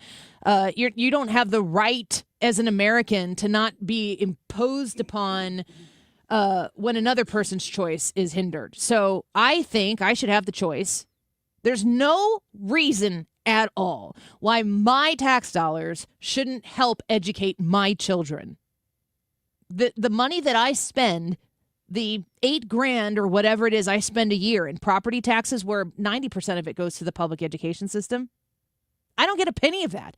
And by taking that money from our household and putting it into the public education system, where we remove our 4 kids from the desks, the classrooms, the resources, the books, the time and attention that is necessary to educate my kids, there is no good reason why I shouldn't be able to take those dollars that I spend and apply them towards a school that is accredited by the state, that educates them in the way that I want them to be educated in. There's classical education that exists that you might want. You might think that's what's best for your kids. There are places that could specialize in special education that might be better for your kid. There are parochial institutions. There are non-parochial but higher learning institutions. There are all sorts of options that might be better for your child. Why in the world would my money not go to educate my kids? Now, when my kids are all graduated out of school, am I advocating that I no longer have to pay for the public to be educated? Not in this particular argument. But how in the world can anyone else say that other children should be entitled to my education dollars and mine should be excluded from it? That's foolish, and it makes me crazy. And I think the fact that the Bible, as a historical document, being a part of education, if we had that in more classrooms today, if that was being taught in more classrooms today, that we most certainly, I think, would be able to positively influence our culture in a better way. I just don't think it should be pushed into somebody who, A, doesn't believe it at all, or B, believes a different version of it, has been educated in a different way about it, would contradict what a teacher would be saying, and then potentially be tested on it. Ultimately, what you're saying about school choice is the solution to the problem, and I agree 100% with what you're saying. What can you read the comment that's up there on the screen? Eyes Wide Open says, let me see here. It says, agree with you, Andy. Oh, doggone it. I read it again. You and your tomfoolery. You wanted a counterpoint? Yeah, my counterpoint is that even if we didn't go the school choice route, which ultimately, like I said, I think that is the solution. I think that, and your argument was that you want your kids, you're Lutheran, you don't want your kids to learn sort of a different version of the Bible or Christianity. It's not that I don't want them to learn it. Be taught the it. Well-rounded education, but I can't entrust, people use the word indoctrination. Like, have I indoctrinated my kids into the Lutheran faith? Hold on a second. Indoctrination. Looking up the word indoctrination. The process of teaching a person or a group to accept a set of beliefs uncritically. The uncritically word there is where it becomes kind of a pejorative type of a word. I've raised my kids in the Lutheran church. My older 2 have gone through the confirmation process, which is where you kind of make the commitment yourself without having adults be like, okay, you're going to church on Sunday. I wouldn't want another person's theological interpretations of the Bible that I have no say over whether they sit in that classroom or not. I wouldn't want that to be an influence. And so my kids are in the same boat. I mean, we are non-denominational Christians, but we go to a Baptist Christian school, so it's pretty close.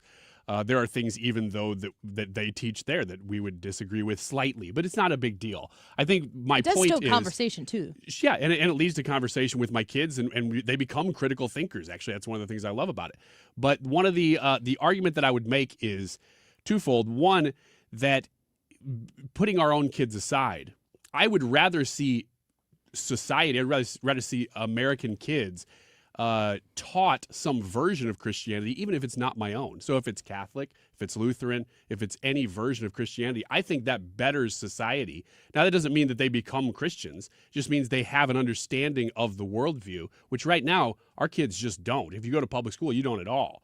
And I think that would better society for them to have any Christian worldview, even as an option, than to not have one at all. I'm more afraid of bad doctrine than no doctrine. And that's my second point, is that even if it's a bad teacher, if it's a teacher that is maliciously teaching kids Christianity in the worst possible light. Which is actually kind of happening right now in schools. Which is happening, which would happen. That definitely is an issue. I'm not saying it wouldn't be. But I would rather that person just open the Bible, because I believe the Bible is that powerful that even just reading it affects the person reading it.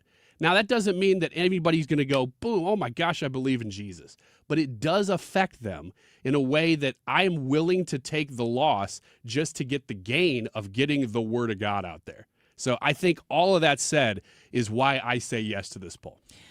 Rick says, Annie, would you be opposed to a class that authoritatively laid out the Bible and the comparative views of each different faith? I mean, it's just a really good example. Let's go secular with this for a second. Can you not look at American history and interpret it in wildly different ways and shape worldviews for the rest of of an individual student's life based on the predicate or foundation that you have in your mind about the goodness or the badness, the inherent truth that exists, or the, I think that the Bible does, like when you're reading the Bible, you should be questioning things. You should be asking questions. You should be searching for answers. But if I'm looking at history, and it's the luck of the draw what public educator you get as to whether or not you're going to leave that thinking America is a good country or a terrible country. I don't want that power in the hands. I don't want that luck of the draw power in the hands of an educator, public educator. Well, I would say that one of the reasons that you do have people who teach that American history is terrible versus people who teach that it's great is partially because we don't have a common worldview.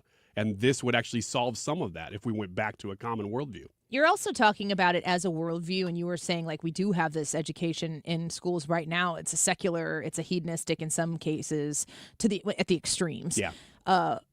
Way that children are influenced and educated. I just don't. To me, the solution isn't to say, we've got this bin of publicly educated kids, and we got to get the Bible in there. What I'm saying is we got to get the kids out of a system they're forced into so that parents can choose to put them in the places where they will thrive the most.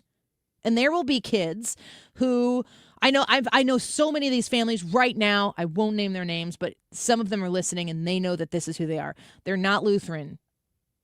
They may be apathetically church going when it's required Christians, maybe a little unsure, but they know that a Lutheran education in a Lutheran school is, in most cases that I've experienced, superior due to circumstances, just due to the teacher to student ratio, due to the environment and the parameters that you can teach in a Lutheran school. It's just different than in a public school. And I would assume that the Baptist faith-based non-denominational or whatever Christian school that your kids are, I bet it's all the same kinds of things. The foundation and the context that your kids get to learn in is way different than the public school, and it creates an environment where kids can thrive in the ability to learn.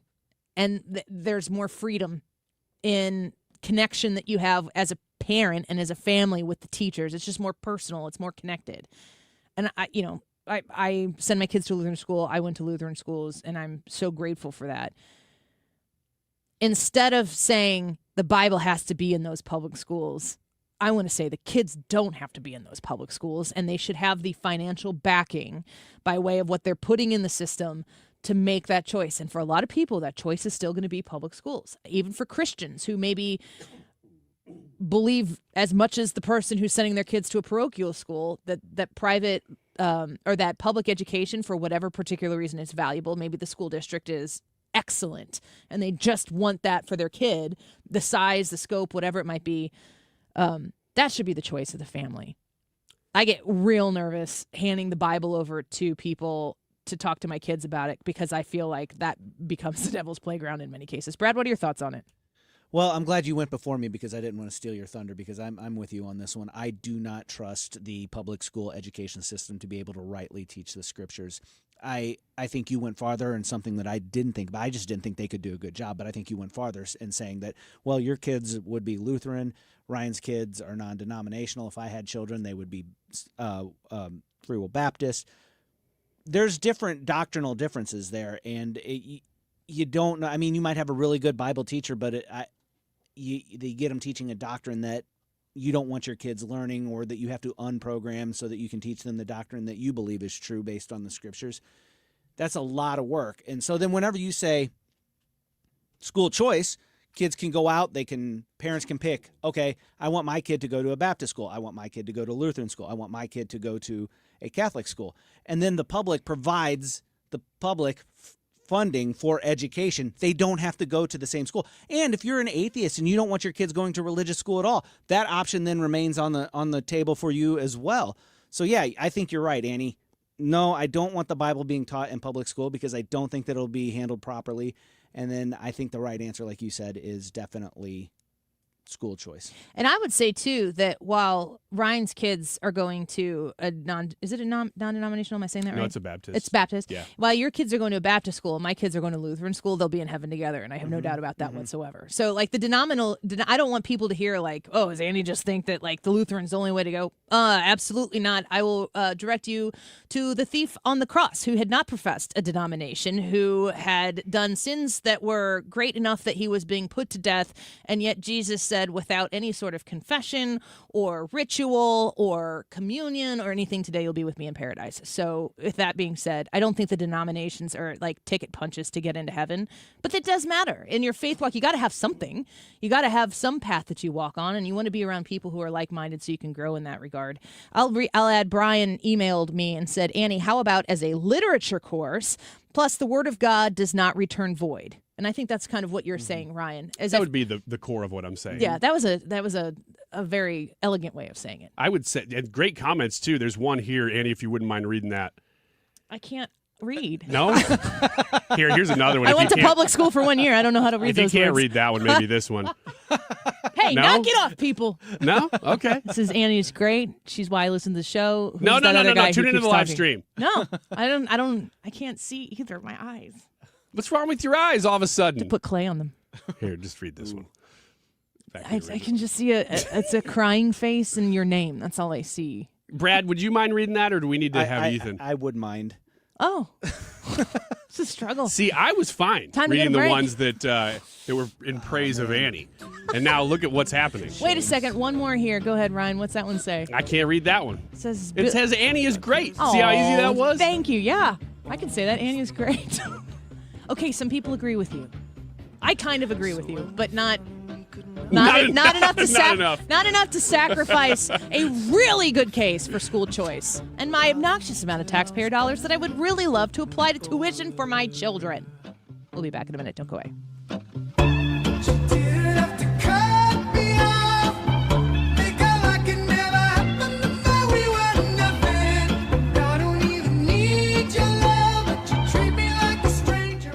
Point Pest Control. Point is spelled with an E. They were just at my house. That reminds me I need to pay for that quarterly service, that treatment that they come provide me once a quarter to make sure that we are a bug-free home, a pest-free home, if you will. 636-798-0023, 636-798-0023. Point Pest Control is on both sides of the river, so Missouri and Illinois alike. I will also add residential and commercial alike.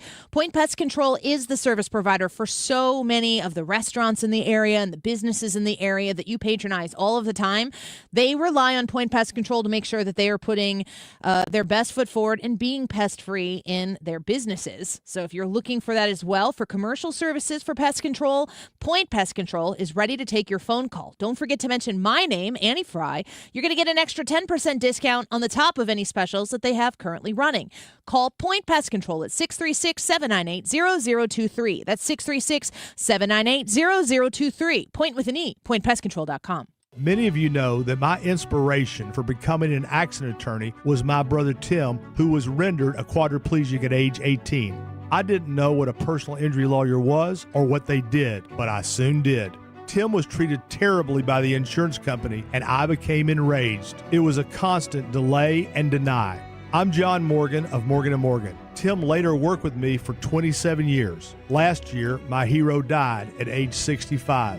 You can see my eulogy for him by visiting mybrothertim.com. He was one hell of a man. Because of Tim, together we built the largest injury firm in the world, and our clients are treated the way I would want my family to be treated. At Morgan & Morgan, nobody is a nobody and everybody is a somebody. If you need our help, visit forthepeople.com on your phone or computer. See you soon, Tim. Morgan & Morgan, forthepeople.com. Injured? Dial pound law or visit forthepeople.com for an office near you. Have you been notified that your subsidy for Obamacare health insurance is going away? Well, you can leave now while you are still healthy and can qualify for much better individual plans. Greg Hammonds at greghammonds.com has been helping people get affordable health insurance with great coverage for over 35 years. Greg offers private health insurance plans that are not on the ACA marketplace. You can pick your doctors. For most claims, you won't even pay a deductible, and they're 30 to 60% lower cost than Obamacare. One more thing, there's no tax penalty at the end of the year. Greg even has plans that are guaranteed acceptance. If you pay for your own health insurance, you're uninsured, you're on COBRA, or your employer coverage is just too expensive, call Greg at 314-794-7784. That's 314-794-7784. Or go to greghammonds.com. That's greghammonds.com. He can custom design a plan by you, not the government. If you want thick, healthy, gorgeous hair, then you need Hair Volume from New Nordic. Available as a tablet or delicious gummy, Hair Volume is available online at Amazon and NewNordicUSA.com or in the hair care aisle at your local CVS. You're listening to The Annie Fry Show on 97.1 FM Talk, St. Louis Conservative. Check it out. Sports and local. Tickle Me Ethan's frothy news puddle. This is the worst one. Shame on you. Stop giggling like that. That's worse. It's so creepy. I like that one. That's a good one. I forgot that it starts with Tickle Me Ethan. I always remember frothy news puddle. Oh, it's awful. Change the subject, Ethan. Come on. Yeah, that one might be the worst one. Although there are quite a few contestants for he it. Said just wait. Oh boy, Annie, are you? How close are you to getting into Christmas mode? I'm there. You're already there. I'm now deciding, because I haven't put up any fall or Halloween decorations. We're like days away from me not putting up anything fall and going straight into Christmas. Tickle Me Annie's frothy nog puddle. Oh my gosh. I quit. What do I do with that? You ignore it. I saw something earlier about the big Christmas tree in Pittsburgh already being put up. Oh yeah? Yeah, which just makes me absolutely sick. They know how to party in Pittsburgh. Mm-hmm. It's where I was at the furry convention. Yep. Speaking of Christmas in St. Louis, wonder if some giant squirrels ever get in that tree. Get out of there, you kids! Quit having I'm totally relations. a squirrel too. It'd be more likely of the cats Quit having knocking it relations over. in the public tree. Relations. Quit What making is wrong puddles. with you? Oh, It's what two people in squirrel costumes do. Hey, Ethan, take this back now. Anheuser-Busch is currently looking to hire workers ahead of its annual Brewery Lights holiday celebration. The company held its first 2 hiring events Tuesday at the Anheuser-Busch Tour Center and Beer Garden. And another hiring event is planned for today, currently going on until 6 o'clock. So if you have interest, go to... Are these seasonal jobs or permanent jobs? Seasonal, as far as I know, Ryan. Annie, you sent me this story either yesterday or this morning regarding Cardinal Ritter's high school football team being hit with pepper spray when a fight broke out on the field after a game this past weekend that was played in Massillon, Ohio. I guess the Massillon Police Department said that Cardinal Ritter was, they were the security for the game against Massillon Washington High School, and the local security hit them with pepper spray when a fight broke out on the field. Officers gave lawful orders, it says, on multiple occasions for Cardinal Ritter's players to leave the field and head toward their locker room, and apparently one of the opponent's players' face masks was grabbed. He was surrounded and then chased by Cardinal Ritter players. Several eyewitnesses saying that they had never seen anything like that. Kids are yelling out, "Mom, I got maced," and there's chaos going on. And now I guess Cardinal Ritter is helping parents get more information. It sounds like there could potentially be some lawsuits from this. So they were the teams were sparring a little after the game had concluded, as far as I know. Question for the room: should football players in high school be able to be dropping F-bombs all over the place? Like, should that be just acceptable behavior at this point? Cursing in school? On the field. On the field. I would say no, but I also am not sure how you police it. Yeah, I mean, it's unsportsmanlike conduct, but like, how many flags? I guess, can you carry? but I don't know. I would say no. You should not be able to do that. Ethan, what would the freaking AD say? That's freaking AD would side with you. I think I do as well. My question is just, how do you police it? You know, when I was in high school, if the referee caught us cursing, it was a yellow card in soccer. Mm-hmm. In the NFL, this probably was 10 they years never ago say that they bad made words this in the rule. NFL. But if you it's really an example for us all to follow. If you say the N-word, though, in the NFL now, you do get a flag for that. That rule was probably added 10 years ago now. Really? That was a thing? Like, in African American culture, it is used commonly. Okay. Not as a racist derogatory term. No, wait. So just to be clear, nobody is allowed to use that word in the NFL, correct? Correct. I was just say, I don't know if they have time to like parse out the intent across party lines, if you will. Right. But like for football, the culture of these kids, and I know I have quite a few friends who officiate football at the high school level, at the top high school level around here.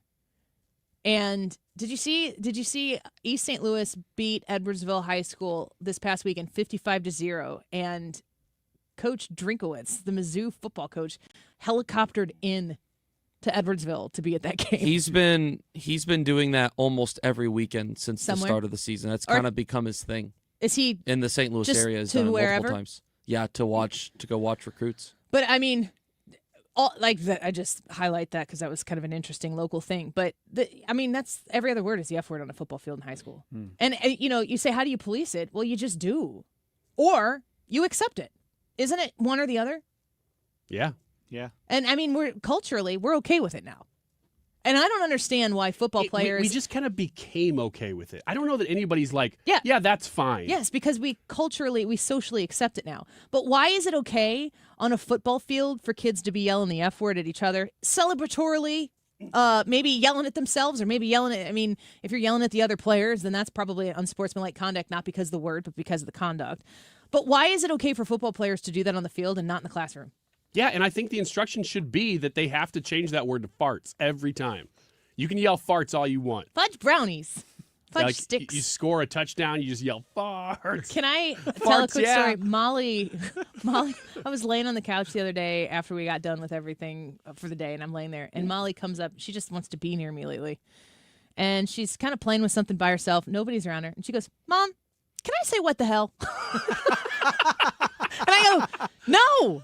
She goes, okay, can I say what the heck? And I'm like, yeah, okay. And I have a pretty good idea where she's hearing that from. And I'm not going to out that person on the air, but can I say what the hell? She's 4. Molly is 4. No, you cannot. Maybe just while she's 4, while it's cute. At 5, you're like, nah, inappropriate. Can I say what the hell? It's just like, oh, gosh. It's just a funny question. Yeah, and she says that, and I'm like, what the hell? Where are you getting this from? Yeah. Oh, man. Every once in a while, your kids will say something. It might just be a phrase or even like a mannerism that they do. Oh, I know. And then you catch yourself later. Like, you're like, where did they get that from? And then it'll be like weeks later, and you'll do that exact thing, and you'll go, oh, that's me. I had no idea. You see it in your kids. Mine are 11. They're starting to grow out of some of those mispronunciations and things. So there's a couple left that I'm like, nope, not correcting that. Every time we go to get chicken nuggets at McDonald's, they want the tangy barbecue. And I'm like, it's so not cute. Tangy. It's still cute. Tangy. Ethan, one more before we wrap. Yeah, the St. Louis Zoo is welcoming a new resident, Charlie, a Komodo dragon. Oh, Charlie. New to the zoo at the end of September, but not available for the public to see yet. The 6-year-old reptile is the first one to live in the newly renovated herpetarium at the St. Louis Zoo, and it marks the first Komodo dragon in St. Louis in over 12 years. Beginning on October 20th, the Komodo dragon will be available to visit during regular hours. I'll have my own Charlie at home to visit. Will Charlie want to go see Charlie? I don't have any idea. How big is a Komodo dragon get? They can get pretty big in size. Yeah, fun fact, those are the most fun lizards to ride in the wild. Because they're the ones that'll kill you, right? Danger's fun. Katie Porter in her epic interview, if you can even call it that, next year on the Andy Fry Show. Don't go away.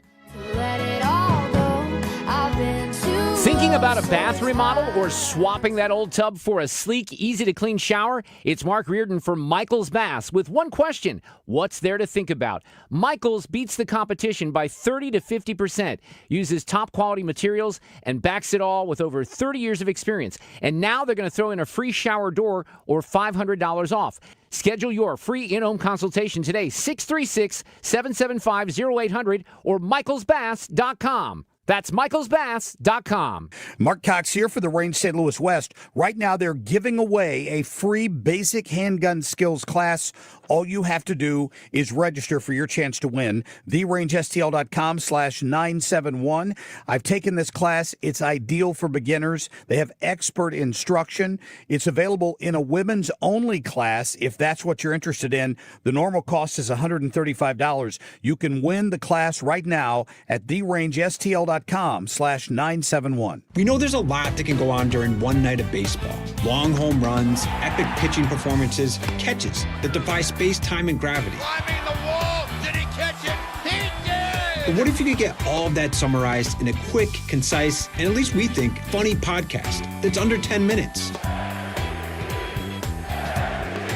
Check out MLB.com's morning lineup. It runs Monday through Friday mornings on Spotify, Apple, or wherever you love listening most. Don't get lulled into believing the IRS is getting soft. It's just the opposite. Hi, this is Lance Story with the Lance Story Law Firm. We are being told by IRS collection officers that their higher-ups are demanding that they get more aggressive than ever. So don't ignore them any longer. Level up. If you have unfiled returns, unpaid taxes, levies, or liens, call the Lance Story Law Firm today and let us get between you and the IRS. We'll protect your rights, including your right to appeal or even your right to take the IRS to tax court. Remember, IRS problems are legal problems, and they need to be handled by an expert attorney team who's done it for decades. So call the Lance Story Law Firm today. We're local. Our office is right here in St. Louis, or visit Lance, DRURY, law.com to schedule your free consultation with your local tax resolution law firm, the Lance Story Law Firm, 314-260-6120. The choice of a lawyer is an important decision and should not be based solely upon advertisements. Do you have 3 ex-wives and your current trophy wife wants a life insurance policy 3 times the size of the policies you had to purchase for your previous mistakes? If so, you need to call Big Lou at Term Provider, 800-700-6898. Big Lou is intimately familiar with your problems, and if you're 50 or 60 years old and in reasonably good health, a $1 million policy should only cost about $100 to $200 per month. Big Lou may have a solution for your previous policies as well. You may even save enough money to lighten the load on your new $1 million policy. Remember, call Big Lou. He's like you, except he's only on number 2. Call Term Provider at 800-700-6898. That's 800-700-6898. For $1 million in term life insurance that you can live with. Call Big Lou at 800-700-6898. 800-700-6898. Just a reminder, our anniversary is this month, 25 years, so we are celebrating in a big way. Is this you and Brad's anniversary? Nope, has nothing to do with me and Brad. We're only on like 7. You guys are like May, right? Nope, none of that's real. Yep, May. Nope, that's all false. You wear buttons. That is true. Got Frushi together. That also happened. 25 years. We are celebrating on the 23rd of this month. That is on a Thursday at Lit Cigar Lounge in Chesterfield. You are invited to come out and be a part of our big party. We'll all be there. VIP tickets are $30, and there are a few left. RSVP for free, though, 971. Are they gone? They're gone. Oh, shoot. Well, that's more recent than my information. You can still RSVP at 971talk.com/events, which means you can still come, and you should. 237. This time check is sponsored by Jerry Kelly Heating, Air Conditioning, Electric, and Plumbing. It's time for a $98 furnace tune-up. Real talk, today's issues. 97.1 FM Talk, St. Louis Conservative.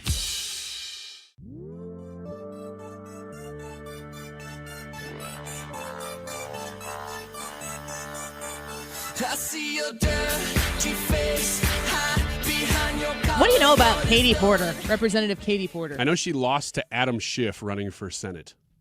She is so unlikable.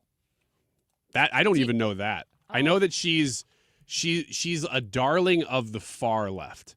Like Adam Schiff was Schiff was considered moderate left compared to Katie Porter, which is crazy. She is the representative currently of the 47th district, and she's running for governor.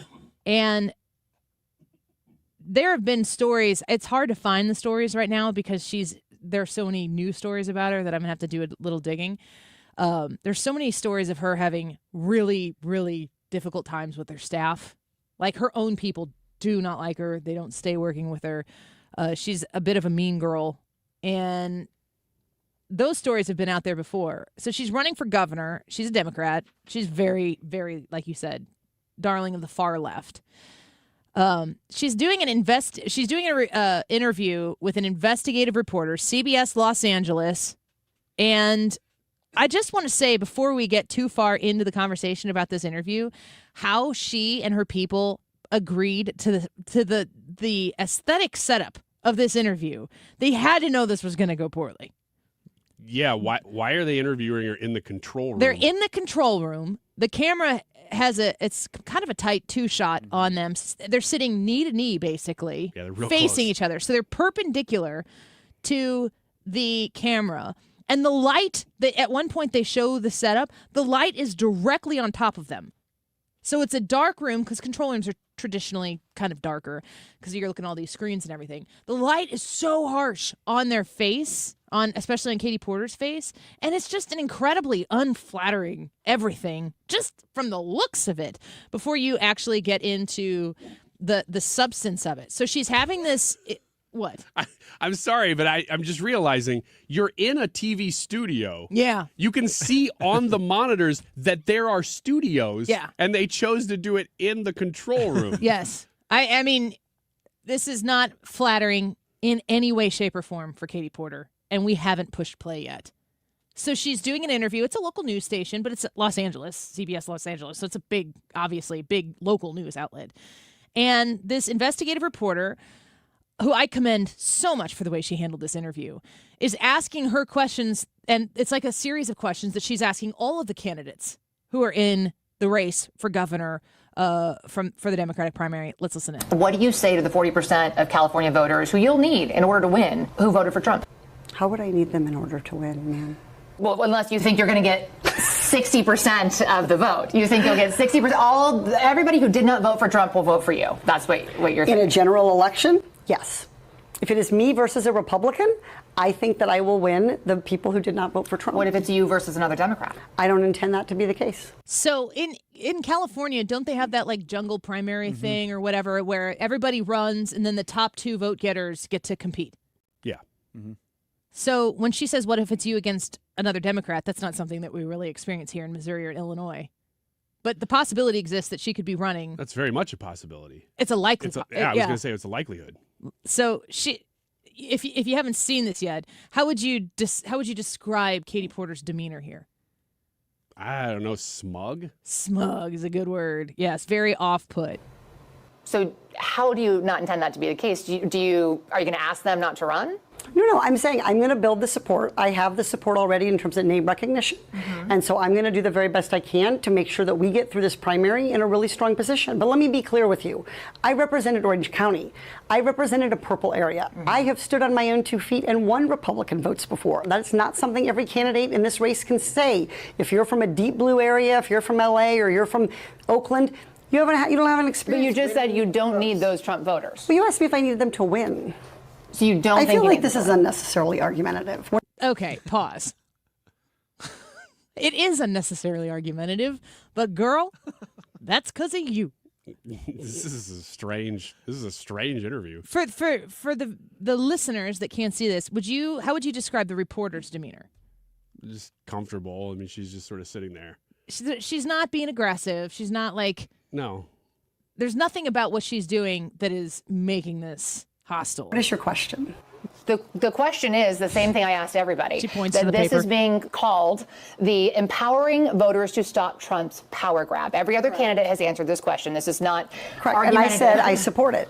So, and the question is, what do you say to the 40% of voters who voted for Trump? Oh, I'm happy to say that. It's the do you need them to win part that I don't understand. I'm happy to answer the question as you have it written, and I'll answer it. And we've also asked the other candidates, do you think you need any of those 40% of California voters to win? And you're saying, no, you don't. No, I'm saying I'm going to try to win every vote I can. And what I'm saying to you is that... Well, to those voters. Okay, so you... I don't want to keep doing this. I'm going to call it. She just looks at her staff in the middle of this interview and says she's calling the end of this. She's calling it quits. This isn't a hostile interview at all. There's nothing that she's done so far, but that the reporter has said to her so far that is anywhere out of line. These are soft questions. No, and even if you're Katie Porter in this instance, you can still salvage this. You kind of botched that question or those questions, but you can come back from that. Don't you also kind of infer here that Katie Porter had the questions beforehand and is kind of feeling like the questions that are being asked aren't the ones it seems like she agreed to? Maybe. Thank you. You're not going to do the interview with us? Nope, not like this. I'm not. Not with 7 follow-ups to every single question you ask. Every other candidate has answered I don't our care. follow-ups. I don't care. I want to have a pleasant, positive conversation in which you ask me about every issue on this list. And if every question you're going to make up a follow-up question, then we're never going to get there. Ms. And Porter, we're just going to circle around. I am an investigative I have never reporter. had to do this before, ever.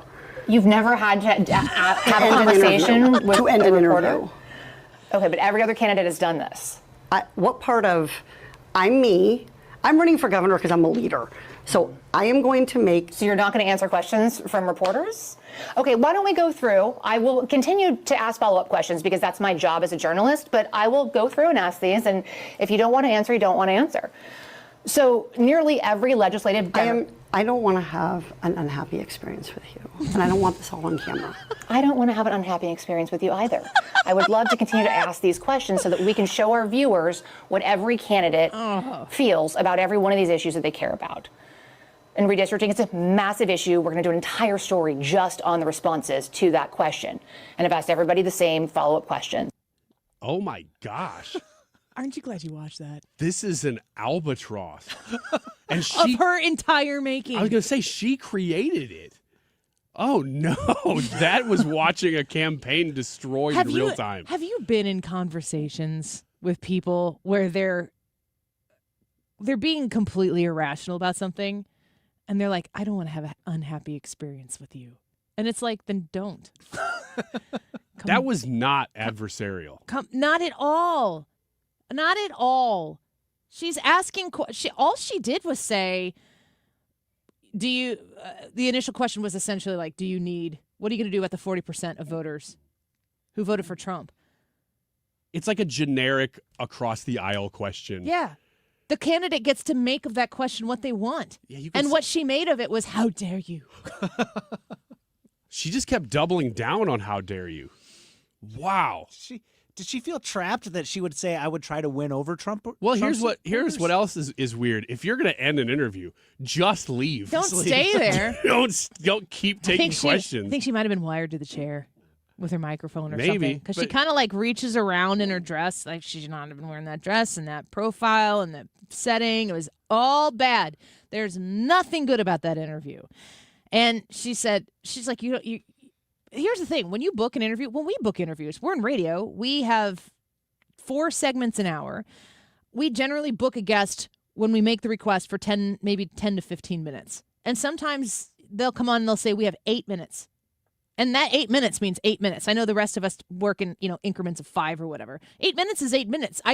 We ask every single guest that comes on with us, do you have an out time? And if they say, I need to be out at 2:48, I'm going to have them out at 2:47:30 just to make sure that we are respectful of their time. So if she booked this interview and she said, we've got an hour, you book an hour slot. If the interviewer wants to ask one question with 7 follow-ups and it takes 45 minutes, guess what the interview doesn't get? Answers to questions 6 and 7 and 8 and 9 because they didn't manage the time and keep the interview going. But for the interviewee to be like, ask the question, she's like pointing to the paper. She's incredibly unlikable. She's incredibly unrelatable. She's incredibly California Democrat. I can't think of a better candidate for it. The follow-ups were just for clarification because I didn't know what she was talking about. And I don't think she did. The interviewer did either. What a train wreck. Wow. Thanks for playing that. You're welcome. I was going to skip that because I thought, Katie, poor, who cares? That was for you, Ryan. That's to brighten your day. Thank you. All right. Should the Bible be taught in schools? Yes or no? That's the YouTube live chat poll for today. Really curious to see where this shakes out. If a majority of you think yes or no, I'll tell you right now, it's close. If you hustle over and get your vote in, you might be able to tip the scales. Should the Bible be taught in schools? Annie Fry YouTube channel. We'll be right back.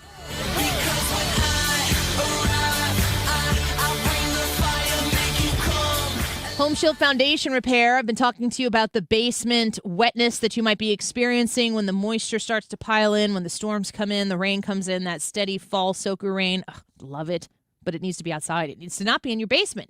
It's a very stressful thing, and we experienced this with the first house that we own, to have a basement that would take in water. You never really know how bad it's going to get. You've got to rearrange your whole basement to accommodate for it. You don't know what the like long-term effects of having basement structural issues or wet basement, what that's going to cause.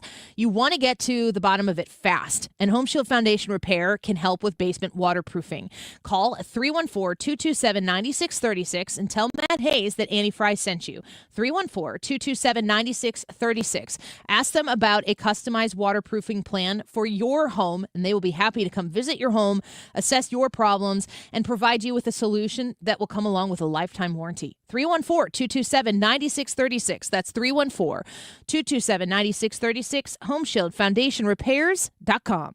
25 years of 97.1 in St. Louis. It's Jim Carafano. For me, 97.1 is always my sanity check. I live in the bubble, and when I talk to people in St. Louis, if it makes sense to them, then I know I'm okay. So can't wait to see what's ahead. Mark Cox here. If you're nearing retirement or already retired, call my friends Thomas Helbig and Bob Kershaw with the Retirement Advisory Group. They'll show you how to link to the market without the risk. They're the official financial advisors of my show. Go online to retirementkey.com. Join Mark Patrick seminars and lose the weight or stop smoking guaranteed. That's right, weight loss seminar at the Marriott St. Louis West in St. Louis at 11 a.m. Registration 10:30 a.m. Stop smoking seminar 2 p.m. Registration 1:30 p.m. You've got your whole life ahead of you, so choose a Medicare plan you can count on.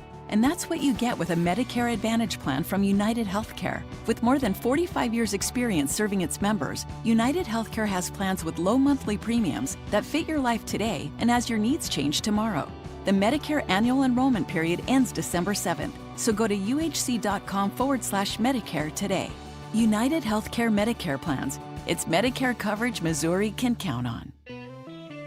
If you're thinking about replacing your windows before winter hits, which is smart, don't keep making the same mistake. Stop replacing your failing vinyl windows on your home now with more vinyl. Lakeside Renovation and Design will install Infinity from Marvin fiberglass windows. They're built to last, they're energy efficient, plus they look stunning, and they're custom built for your home. Installed by Lakeside's expert team, and they're going to offer a lifetime workmanship warranty. If you're ready to upgrade your windows once and for all, you need to visit windowsbylakeside.com. Schedule your free consultation today. Men, need a clinic that accepts all insurance, including Medicare? U.S. Men's Medical Center in St. Peters does. U.S. Men's helps men experiencing loss of energy, focus, concentration, and low libido. And they accept all insurance, even Medicare, for testosterone replacement therapy. Patients love the staff and the fact that, yes, I'm going to say it again, they accept all insurance, including Medicare. Feel better? Call U.S. Men's Medical Center at 636-244-5333. Now, back to the Annie Fry Show.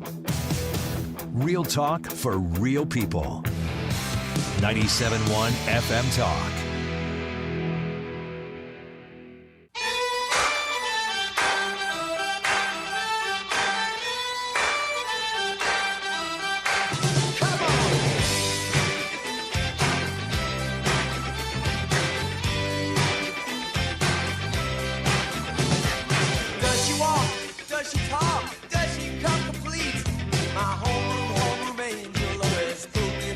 Welcome back to the Annie Fry Show. The president is holding a roundtable right now at the White House talking about Antifa. And I am so heavily leaning into figuring out the funding of all of this stuff. Go follow the money. How many different things have we been assuming is a part of the reality of the situation? All of these.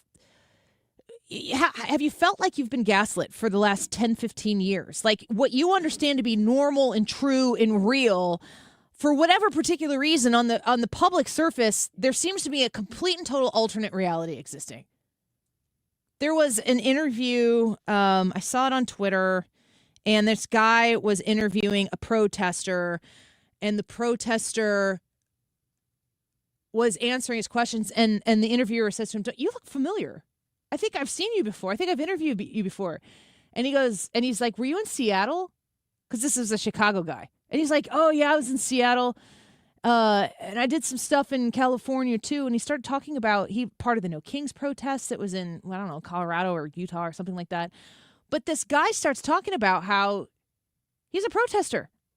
And the interviewer says to him, "How do you afford to do this?" And he was like, "Oh, I got a buddy. He takes care of me. He puts me up." But they're paid to show up. What's that one outlet that was like not crowdfunding, but funding a crowd essentially, where you could buy a crowd of people. Oh, I remember what that you're was a talking story about. that was out within the last maybe couple months or so. But if you followed the money and you realize, my question is always how teeny tiny small is the apparatus that causes these protests to happen. I bet you it is shockingly small. And they just know how to replicate the squeaky wheel in Chicago, in Seattle, in Portland, and wherever it needs to be. The money knows how to get that there.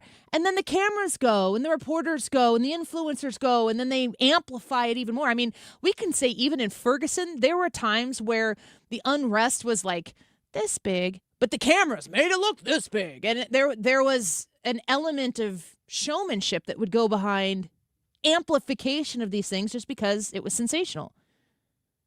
if you follow the money, if you were able to stop the money, if they're investing in crime. Oh man, I would love to know the truth of whose dollars are behind and how this. much are we paying for it? Also or have true. we been through like USAID or Yep. NGOs or whatever it might be? Get to the bottom of that for sure. Ethan, you want to answer the question? Should the Bible be taught in school? Man, I've really enjoyed hearing the dialogue back and forth between you guys today. I am concerned about the ability to be able to teach it well.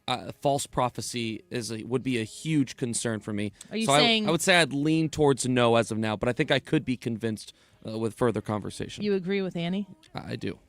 And Sounds like you're kind of agreeing with Ryan. Ryan is wrong. Well, a little bit in the middle. I'm playing the politician. Oh man, come on. 262 votes on today's YouTube live chat poll. Should the Bible be taught in school? 58% say yes. Oh, Ryan, Ah. you win the day. Oh. Keep it right here. Mark Reardon on 97.1 FM Talk, St. Louis Conservative. Next.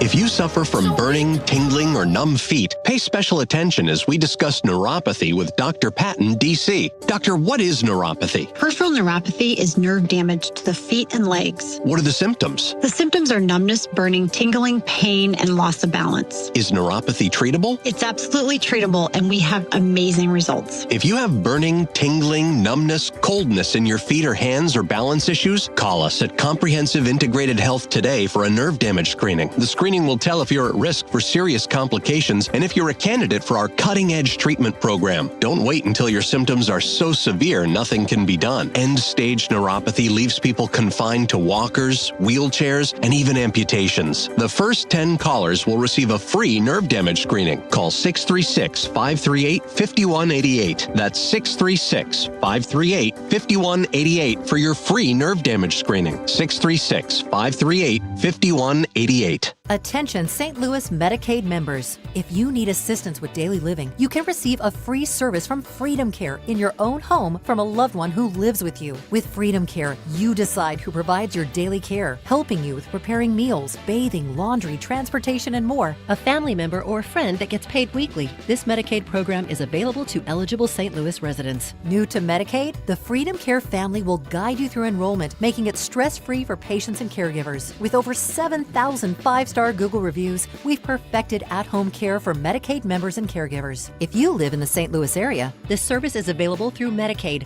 and with our InstaPay app, caregivers can choose to get paid weekly. So go to freedomcare.com now, or for faster service, call 314-697-4912.